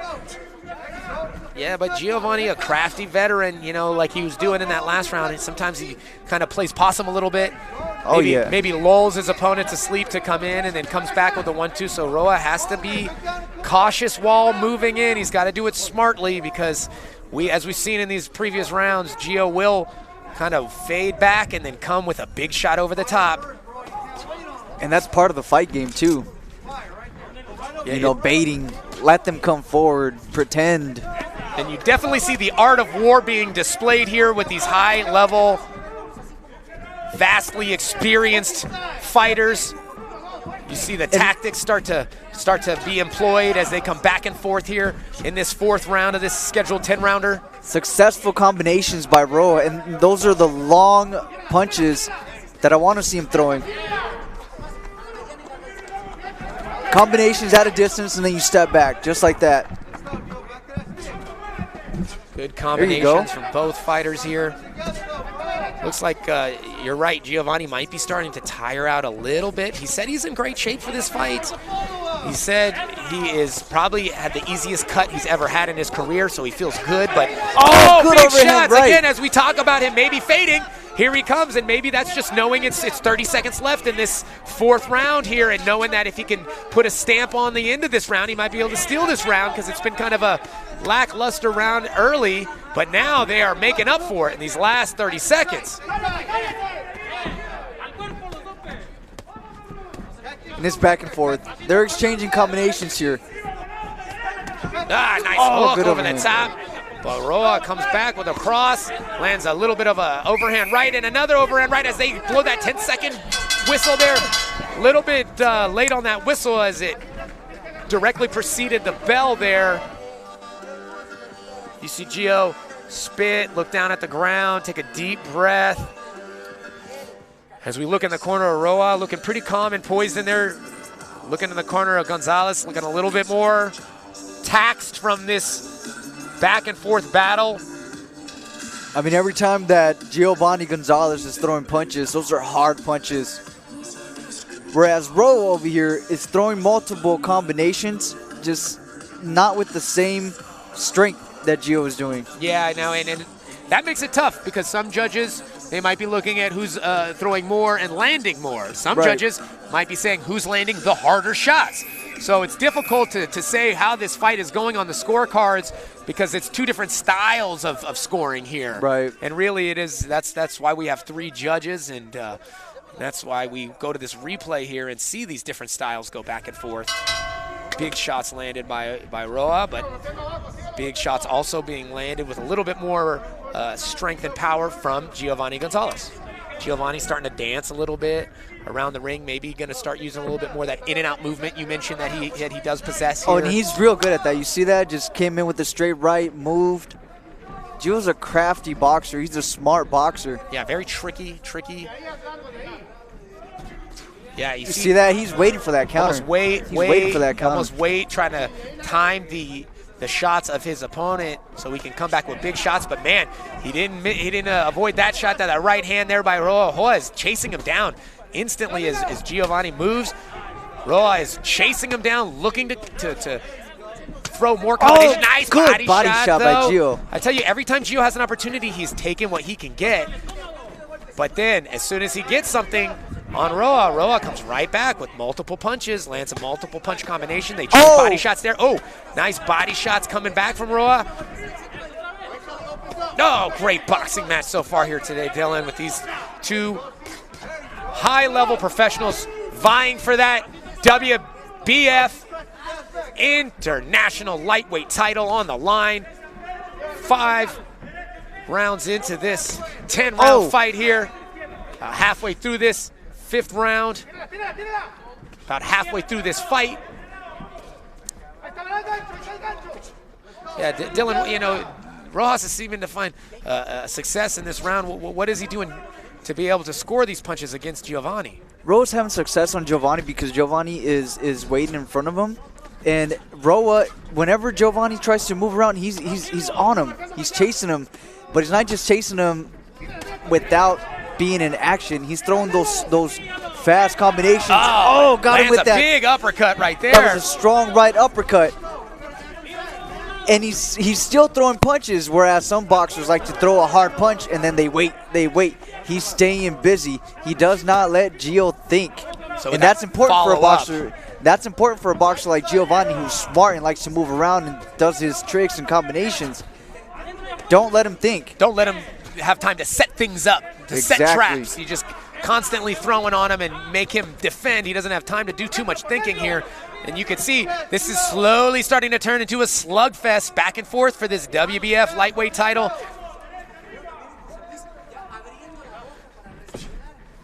So yeah, what is Gio's job or role now to be able to counteract these constant onslaught of Roa?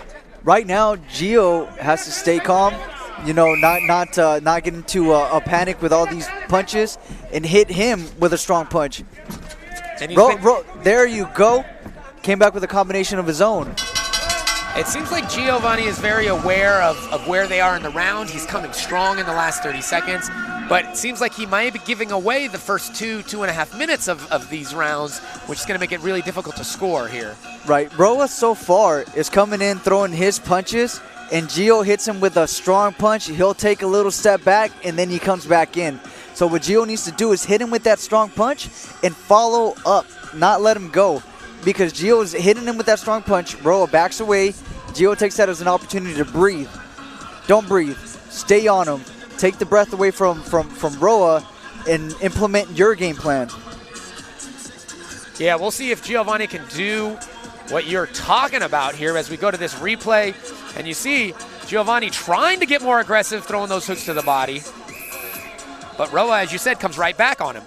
and it's the tempo of the punches. Whereas Gio goes 1, 2, Rojas 1, 2, 1, 2. Yeah, you can see a little bit faster combinations coming from Roa, more punches and bunches, but Giovanni landing big shots when he has the opportunity. We'll see if Gio can maybe add some more volume to these attacks here and counteract the high volume punching of Jose Luis Roa. We are 6th round into this 10-round WBF Light International title fight here between Giovanni Gonzalez in the gray and white shorts as he takes on Mexicali's Jose Luis Roa. He's in the black with the gold shorts. Both fighters have shown some great skill here, but you see that heart of Roa coming out right now as he comes forward.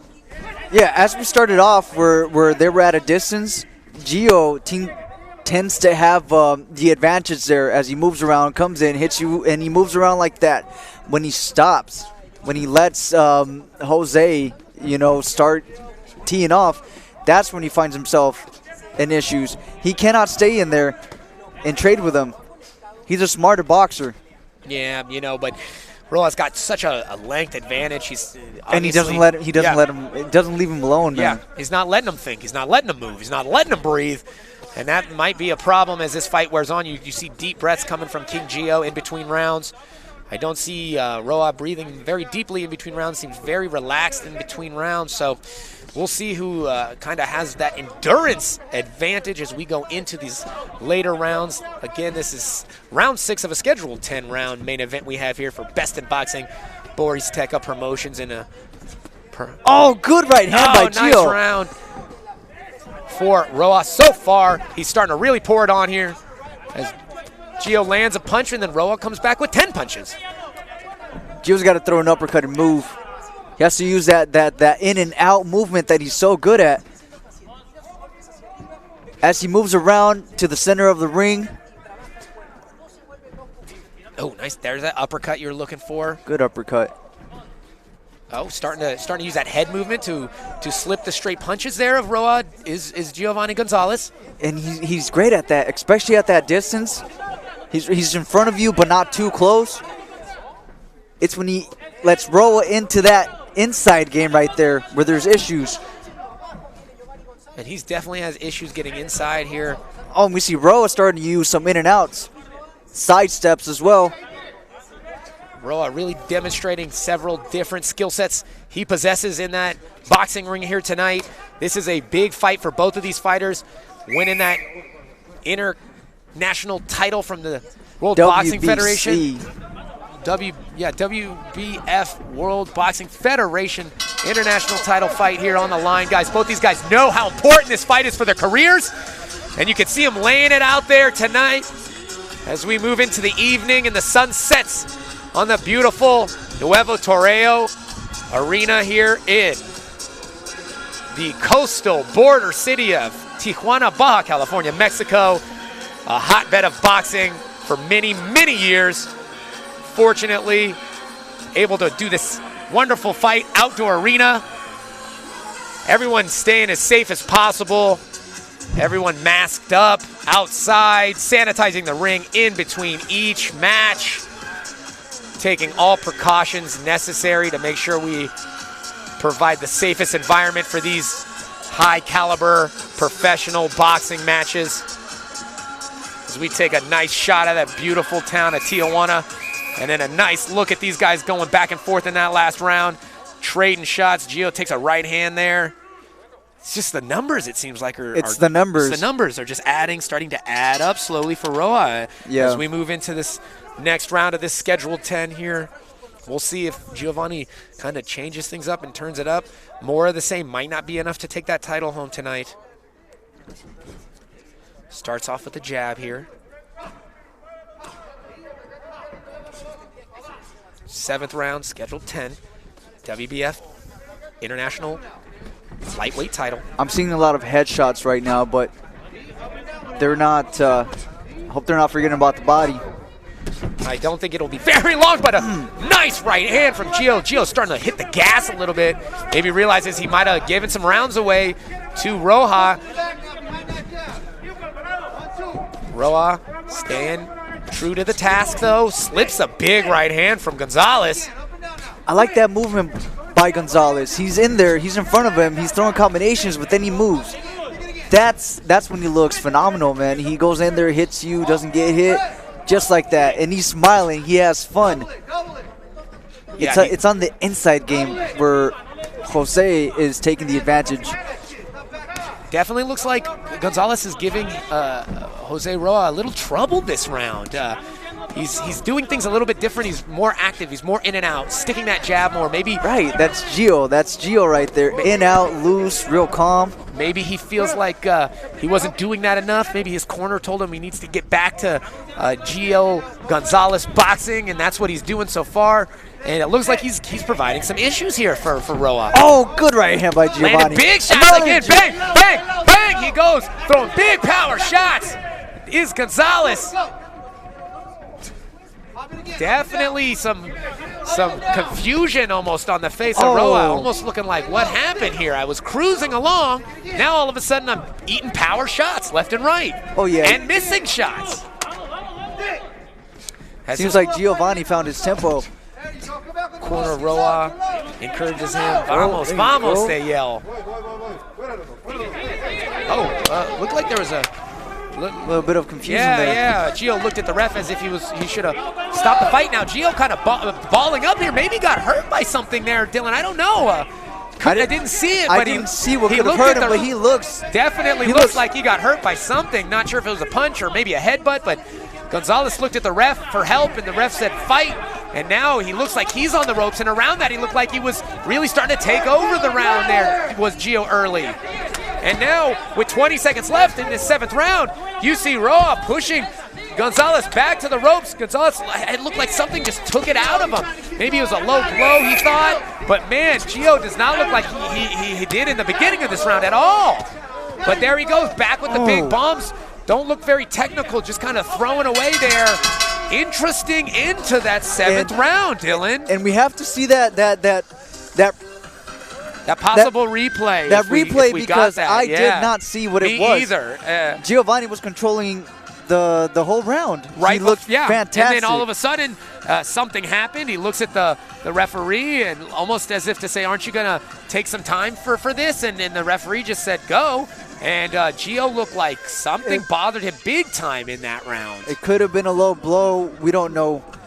Yeah, or maybe a body shot that landed and Gio thought it was a low blow or was trying to get some time from the ref, for a low blow. But definitely is looking pretty tired in that ring right now as his corner wipes him down, ices his forehead, and gives him instructions. I don't know if that last 20 seconds was enough to give Jose Roa the round. So we're going to take a look at the replay. Maybe we can see what happened here.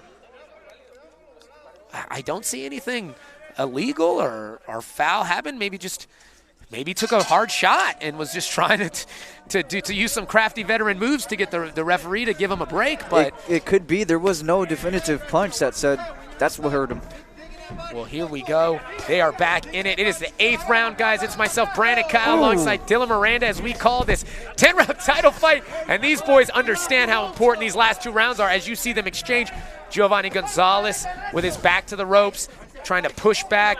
Jose Luis Roja trying to defend that forward pressure that Giovanni's starting to apply here. Giovanni might still be tired. He might still be hurt because he's putting pressure, but he's hugging. Like a leaning pressure more than a punching pressure. Good body shot by Gio, though. You know Gio's game. We've seen him before. He's got no quit in him whatsoever, but neither does Jose Luis Roa. Complaining about that headbutt. As they bump heads. Well, you see Gio starting to kind of come in and try to use that head to push back. They're getting real dirty boxing heavy here as they go shoulder to shoulder, head to head. Oh! Nice slip and rip there from Good counter Gonzalez. right there. Getting a little bit sloppy here as these boys start to fatigue from this big-time back-and-forth boxing war that they've both seemed to committed to now fully. Nice uppercut there on the inside from Roa. Gio pushing forward, slipping. Gio forward and ripping. Heart starting to come out now. You can start to see it beating in their chest. You see a little blood forming on the nose there. Look, a little trickle starting to happen. I'm not sure if it's blood from Gio that's wiping off, or if it's blood from the nose of Roa. But I definitely see someone is leaking here at this moment in the 8th round. I believe that's Roa that's bleeding out of his nose. So maybe a good shot landed, but you do see the fatigue start to set in these championship rounds coming up here. Oh, good uppercut by Roa. And Roa non-stop combinations. Roa obviously in great physical condition to be able to continue to throw combinations like this after eating big counter shots, coming back. Oh! Big shot from Roa over the top as Gio lands a body shot. Gio starting to kind of wing and ding these punches, not finding the mark as often as they were earlier in the fight. But I think he understands how important it is to really show that he is the aggressor in these last 2 rounds. As you see him come forward, take shots to give shots. You start to see the blood trickle again from the nose of Roa as he wipes it down here. Good jab work by Roa, keeping Gio at a distance. 10 seconds left. We go. 8th jab. round here. Big overhand misses from Gonzalez. Gio just keeps throwing, keeps throwing, keeps throwing. Whoa! Whoa. That was kind of late there, but they both smile about it. It was almost as if Gonzalez kind of poked it out there, missed it on purpose, you know? It's boxing. Yeah, they know. They're They playing in there. Yeah, you know the difference between someone trying to play around and someone trying to really hurt you. And that was definitely just a little play around pop shot from Gio Gonzalez, but boy, does he look tired going into the 9th round. 2 rounds left here in this scheduled 10-round bout for a vacant World Boxing Federation International lightweight title between Giovanni Gonzalez, King Gio, taking his foray into promotion world as King Gio Promotion co-promotes this with Borizteca Boxing. It's myself, Brandon Kyle, alongside Dylan Miranda for Global Sports Streaming, Best in Boxing. Man, what a fight as we go to this replay right now. What are you seeing there, Dylan? I'm seeing Roa throwing multiple punches. Right now, Gio threw a combination, try to stop that. But it's been the same as the entire fight. Little wink from Giovanni to Roa before the bell rings to start this 9th round here. 2 rounds left in this 10-round fight. We are excited to see what's going to happen in these final 2 rounds as Giovanni Gonzalez dances around the ring. Does a little shoulder shakes, trying to land shots. You see the focus in both fighters' eyes as they know how important this fight is, not just for tonight, but for the rest of their careers. This is a huge opportunity to become the international lightweight WBF title holder. You see when Gio starts to get loose and comfortable like that, that's when he's dangerous. He'll hit you with a punch that you don't see coming, and down you go. But Jose Luis keeping that pressure throughout the whole fight.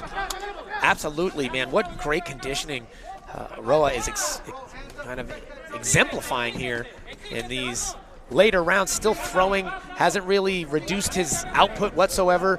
Does a little turn and push. Gio back, hands up, starting to show some fatigue on his face here. But man, still throwing big, heavy shots. Oh, speaking of big, heavy shots, nice right hand there from Roa lands, and then a nice left hand. Oh, these boys are in the middle of the ring throwing leather. Those are good punches by King Gio right there. Yeah, you can hear them pop ringside here as they land.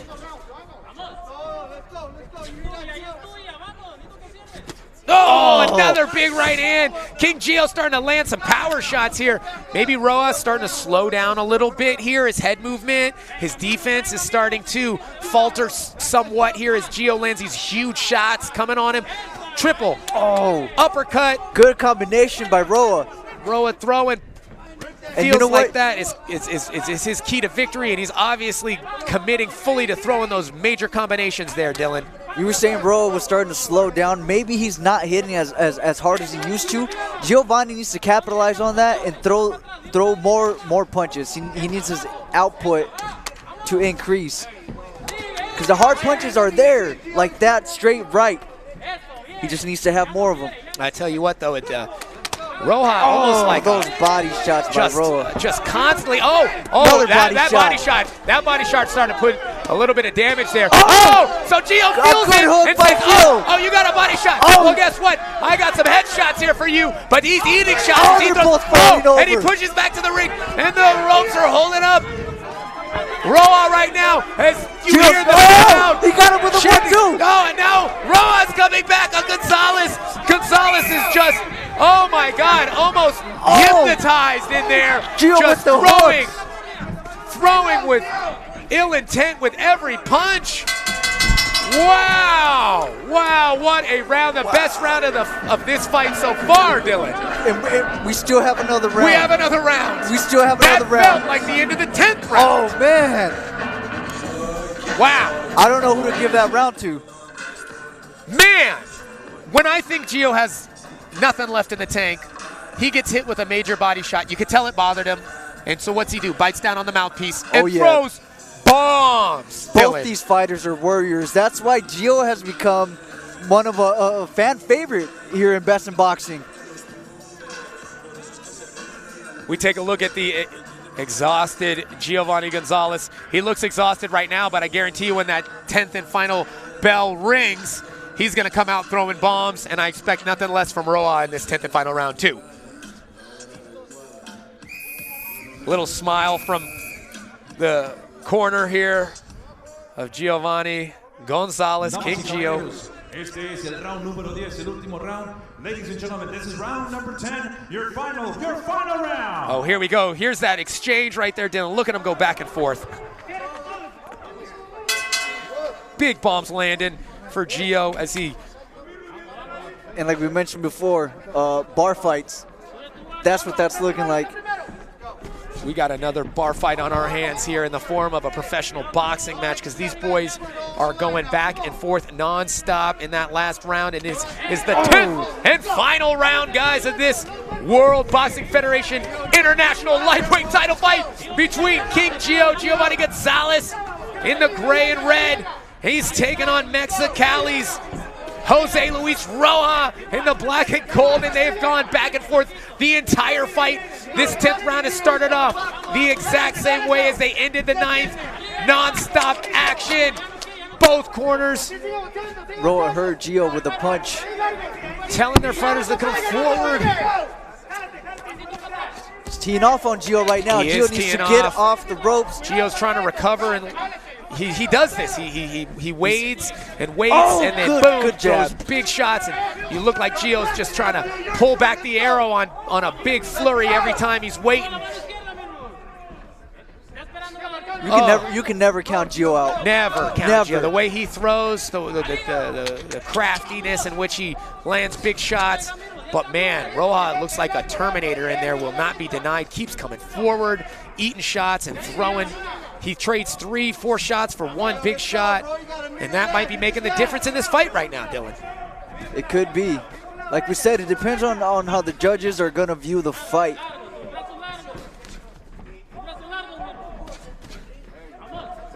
As the fighters square off in the center, they go back and forth again. Gio, not sure if he's just kind of waiting for the second half of the round, but he doesn't have much time left if he's trying to stamp this 10th and final round. There's about a minute left in this title fight, guys. Oh, that was a good shot by Jose. We will see who is going to. Good one, too, by Gio. Cap this fight off with a flurry here as Rohan comes forward, throwing punches. Gio throwing big counters. Gio back to the fighting ropes. Off the ropes. Pushes him back again. They're back in the center. Whoa, big left hand lands for Gonzalez. Exchanging in the middle of the ring. 30 seconds left, ladies and gentlemen. This has been a war for this vacant WBF lightweight title. Giovanni coming forward, eating shots. Jose, constant output. 10 rounds of constant punches. Here we go, 10 seconds left. Oh. You know they're gonna let it all out right now, ladies and gentlemen. Giovanni. Oh. What a fight. What a fight as the crowd stands and applauds. Wow, wow, wow. The referee collects the scorecards from the judges as they tally the score to see who will be the next World Boxing Federation International Lightweight Champion. Will it be King Gio Giovanni Gonzalez out of Stockton, California? Or will it be Jose Luis Rojas fighting out of Mexicali, Baja California, Mexico? As we I'll tell you one thing. Wait for the judges. Whoever comes out being the winner, I don't think anybody at home is going to be able to complain. No, about the whole card. The whole card. No one's complaining. It's wonderful stream brought to you by Global Sports Streaming. And let's take a look at that 10th and final round here as these boys just let it all out here, Dylan.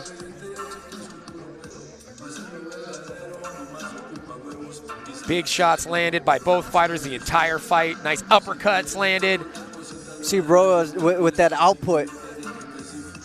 Non-stop. It seemed like he was just 10 rounds. Back and forth. Big shot misses barely there by Gonzalez. Gonzalez obviously exhausted at the end of this fight. And that was the end of the 10 rounds there. As these guys go to the judges' scorecards to render the decision, I'm going to join the fighters and Pablo Flores in the ring as he announces the winner of this 10-round international title fight.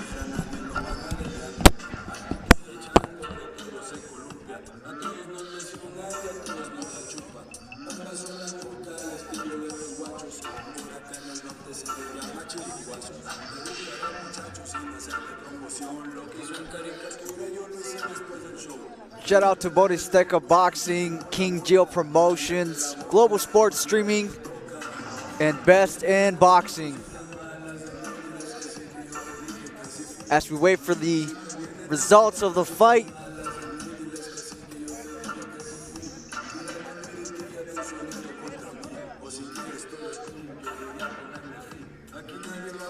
congratulations to both these fighters. As we hear the cheers from the crowd. And above all, respect. Respect from both fighters.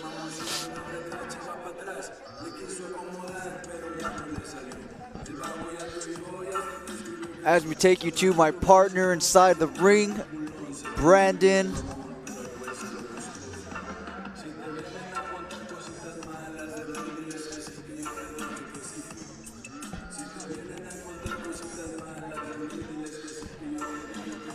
And a quick shout out to Borizteca Boxing, King Gio Promotions.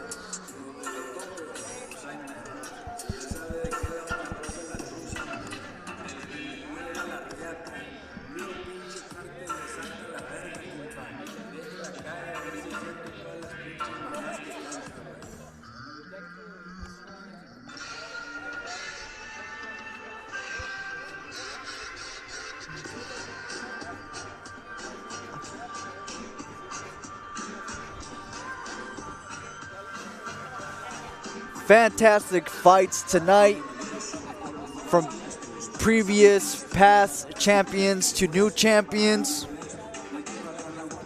and debuts. Like my partner said, we had a mixture this fight. It was exciting from the start. We even had a white horse. Thank you to Mario Ramirez.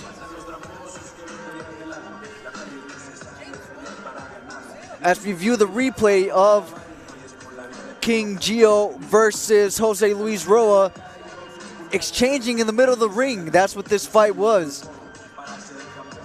A good back and forth. Are the judges going to go for the numbers? Are they going to go for the power shots? We don't know. As we take it to Pablo Flores inside of the ring.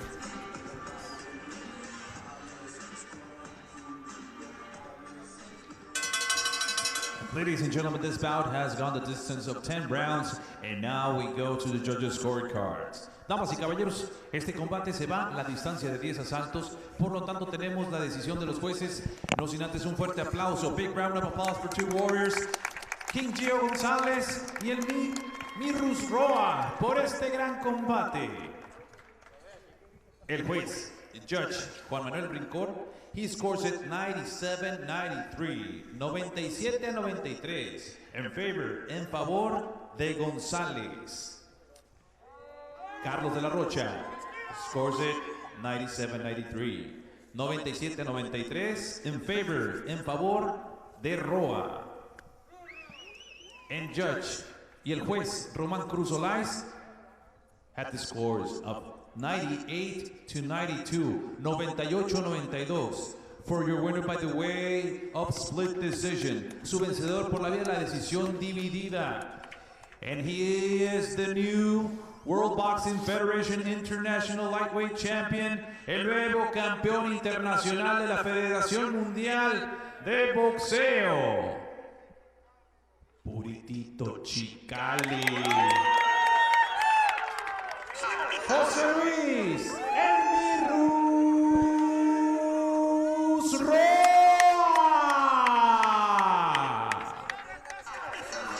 And also big round of applause. También el reconocimiento para su rival, Giovanni, el King Gio Gonzalez.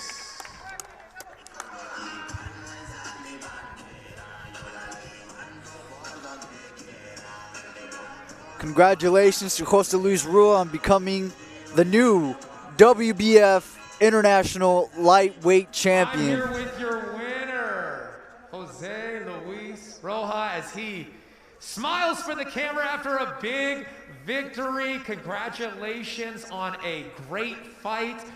It looked like it was numbers versus power shots. You just had a great output throughout the whole fight. Non-stop pushing and punching. You were eating some big shots, but you didn't let it deter you. Was that the game plan, to come out there, establish your length, and just continue to put numbers on Gio in this championship fight tonight? Sí, pues, dependiendo cómo nos sintiéramos iba a ser nuestra estrategia. Nosotros somos fajadores 100%, pero pues miramos que iba puro para adelante, pues decidimos boxearlo, movernosle y tirar bastantes golpes para poder ganar. Yeah, we had a strategy. We know that Giovanni, he always goes forward, but we decided, although because he's a strong fighter, we decided to box him.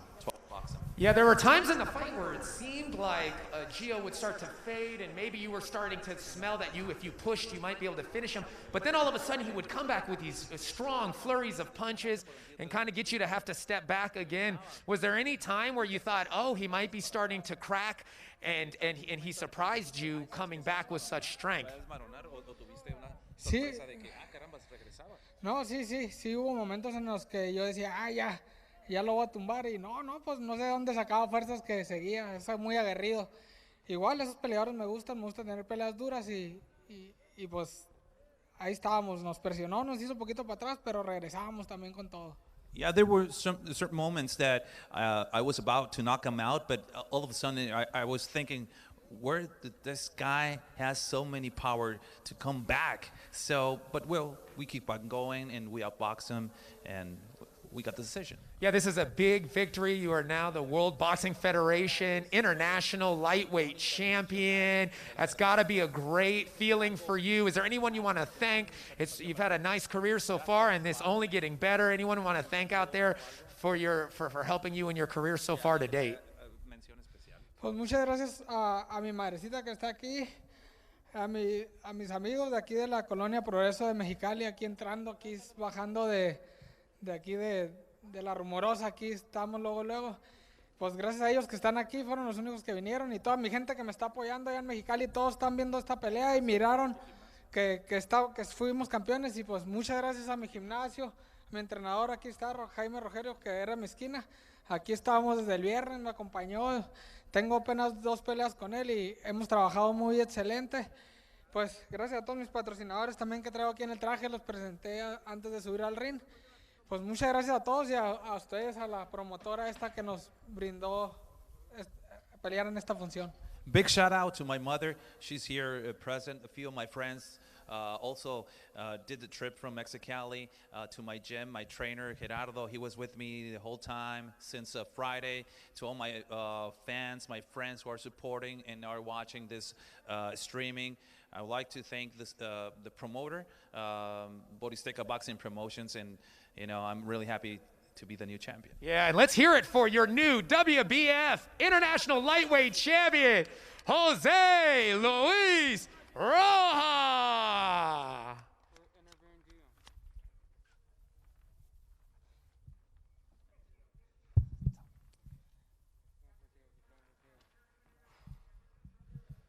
And we're here with the loser of a very close decision. Gio, we were talking ringside while we're watching the fight, how judges judge the fight. Some judges look at numbers of punches and connects. Some judges look at the power that the punches land with. It seemed like it was a battle of that tonight between you and Jose. How do you feel about the decision tonight? It was a close fight. I don't take nothing away from him. He was a really good, tough fighter. Reminds me of Barrera. Just fucking fires back. He can take a punch. I heard him twice to the body. I have no idea how he didn't go down. Caught him upstairs. Don't get me wrong, he caught me a couple of times too, but I was never hurt too, like, oh shit. I caught him a couple of times where he should have gone down, but he took it very well. It was a very close fight, but, you know, I keep it real. He won the fight.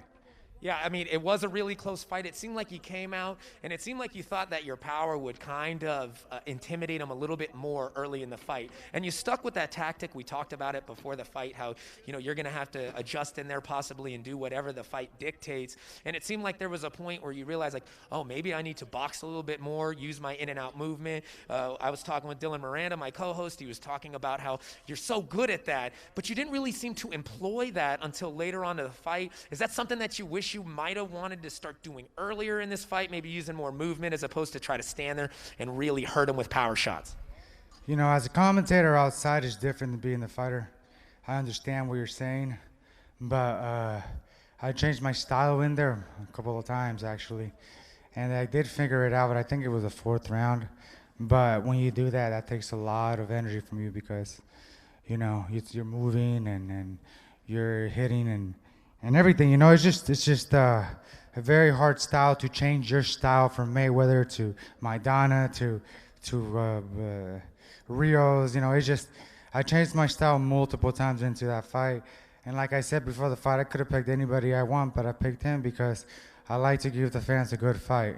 Speaking of giving the fans a good fight, we were talking about that win or lose. Every time you step in this best in boxing ring, you make more fans here, and you did the same thing here tonight. Congratulations. Congratulations on being able to co-promote this with King Gio Promotions. You did a great job, and we can't wait to see you back in here again. Anybody you want to give a shout out to, final thank you or goodbye to before we close the night out here? Yeah. It was awesome doing this.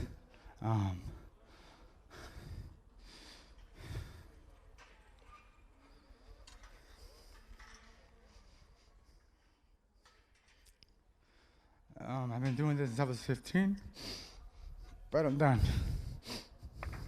You gonna hang up the gloves here right now, Giovanni? This is the last fight we're gonna be able to see you here. Do your thing in the ring. Yeah, thank you. Well, Gio, it's been a great career. You've made so many fans. We love watching you fight. We love it that you're still going to stay in the game with King Gio Promotions, man.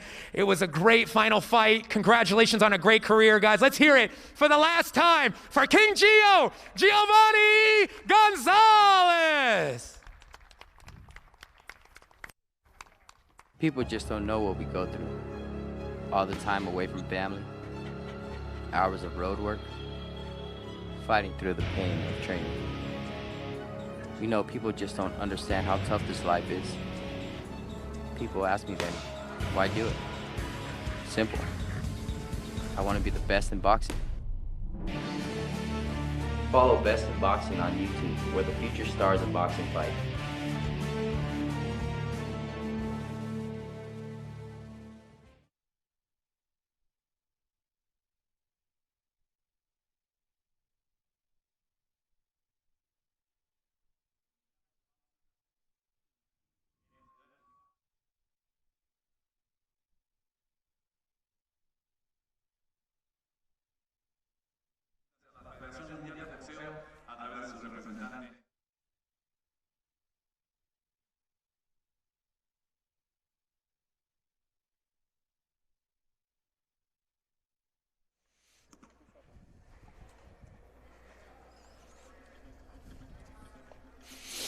Well, Dylan, what a night of fights, culminating with that world title main event there for that WBF Intercontinental title.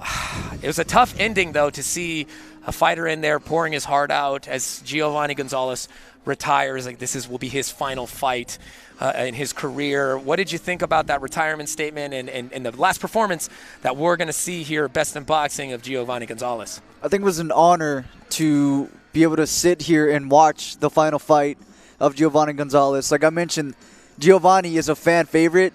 He's a fan favorite for a reason. Every single fight he brought out, he left his heart in there.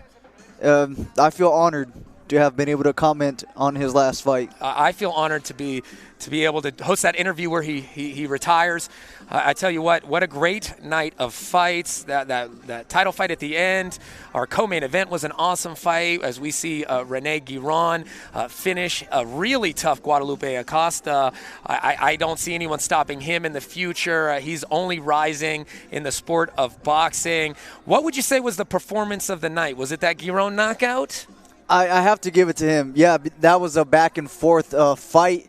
I didn't know who was going to win that fight, so seeing him win, put a definitive stamp on that fight with a knockout, that to me was a performance of the night. Yeah, and we see the former queen of boxing there as Carina Moreno loses to an up-and-coming Naomi Reyes. Impressive performance by her as well. What would you say the fight of the night was out of the whole amazing Best in Boxing card that we had here? The fight of the night, see, that's a tough one. That's a tough one because all these fights were fantastic. But I was really engaged with that Girón Acosta fight. Absolutely. That to me was fight of the night. Can't get enough of that kind of action here at Best in Boxing.